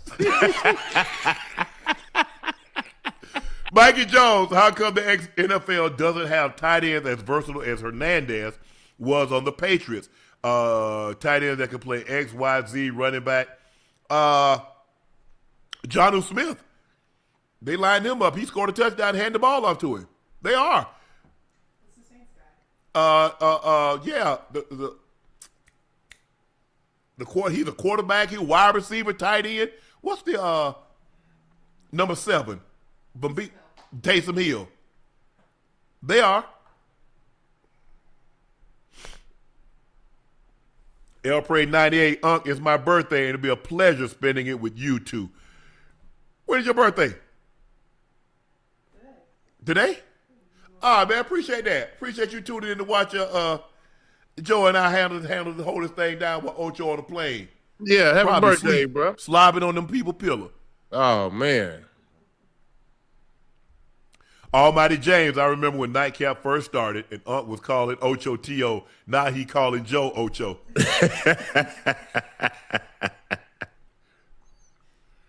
Kevin Boatnight, Shannon, you're the greatest tight end ever. Help us out. Kittle is out. Third downs, goal to go. Come on, man, please.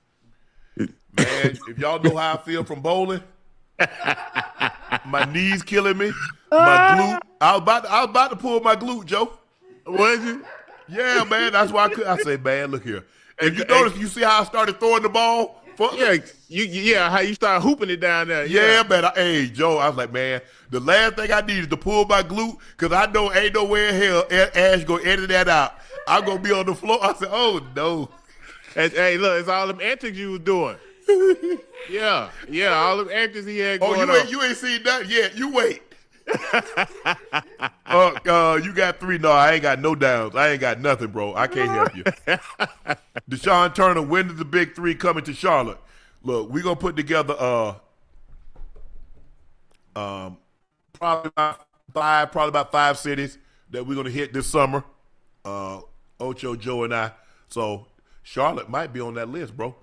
Eric Jordan Scott, I'm gonna check out the rip. I'm going to let y'all know if it's good or not. That live stream was hilarious. Wonder if Ocho would actually be a liability in that scenario. Yeah, absolutely. Yeah, no question. 1,000%. No question. Listen, you already know it. Hey, look, I'm glad we kind of, just in case we get into a sticky situation like that, I know who not to call. Oh, what? Yeah. Look, if you tell Ocho, you might as well just call the evening news. Hey, let me tell y'all what I did. Because you getting popped. That man got $20 million. He want to take it all. Just turn it in. Oh, Ocho, can we turn some in? We going to be good. We can be, get a picture. We cop for a year. They probably give us a little piece of that. Yeah. Even if they don't, we don't want no piece. Like, nah, donate mine to charity. I got something. Don't worry about that. Nah, hell no. Right. Ocho. Hey, but it's a hell of a movie though, man. It is. Hey, you're not gonna see the ending. You don't see that coming. Ooh. Drew Wilder, best pod ever. Rogan, the side piece now. ISO, Ocho, and Unc got me hooked. Dallas to Pine Bluff. BJ, Virginia Jiu-Jitsu, and football life. Woo, pig. Appreciate that, man. Thanks for the support. That, bro. Thank you, man. We pride ourselves in being able to talk a lot of different sports. We know the major sports is football, basketball, baseball, but we can talk anything. We can talk baseball, football, track and field, golf, Tour de France. Y'all want to talk about the tour? We talk about the tour. Yeah. So, the Winter Olympics. Yeah. Hey. I used to watch the Winter Olympics. The Dutch used to be Halster. They call him Halster Boss, Johan Olaf Klops. Yeah, I think he's from the Dutch. Yeah, he's Dutch. I just like when they tuck their hand and then when they come out that turn. Shit. Hey, you ever skied or snowboard any of that? Hell no. Hold on, I lived in Utah for 2 years. Me and my kids, we used to go snowboarding. Oh, did you? Man, come on now. Man, I tried to roller skate, Joe. You what? You can't skate? I wasn't able to go enough. That 1 to 2 times a year wasn't gonna cut it. Man, I hit my ass and my elbow so hard. No, I done got too old to fall now. Hey, you should have caught me when I was 20. Hey, because out here in Atlanta, falling now with these hips. I am not going back under surgery to repair no hips. I'm telling you. Mike, what's up, Uncle ISO? Since we keep calling you Ocho, is Rich trying to take over the Lakers? Man, that ain't going to happen. No, sir. No. They ain't going to let that happen. That ain't going to happen. That concludes this episode of Nightcap. We want to thank our very special guest, Woody Marks, who put on an outstanding performance in the wild card round with 19 carries, 112 yards, and a touchdown. We want to thank him for joining us, the running back for the Houston Texans. Thank you, guys. Y'all know who I am. I'm your favorite Unc. And filling in for my partner, Ochocinco, is the University of Arkansas alum, Little Rock native. Yes, Atlanta sir. Hawk, great 7-time NBA All-Star. That's ISO Joe Johnson. Joe, thanks for filling in on such short notice. I appreciate that. No problem. Please make sure you hit that subscribe button. Please make sure you hit the like button and do us a favor.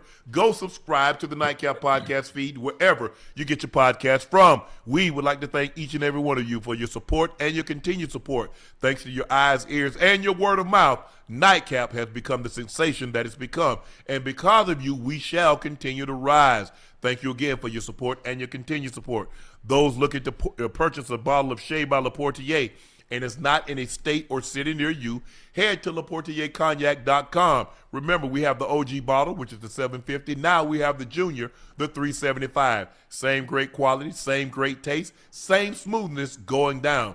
It is a premium VSOP cognac, the best tasting premium VSOP cognac on the market. Don't take my word for it. Try it for yourself and compare it against others, and you'll see we have the smoothest, best tasting cognac on the market. Tickets for our Super Bowl live show in San Francisco are on sale right now. That link is pinned in the chat. The show will be Thursday night, February the 5th at the Earps Theater in San Francisco. Again, the Super Bowl show tickets in San Francisco are on sale now.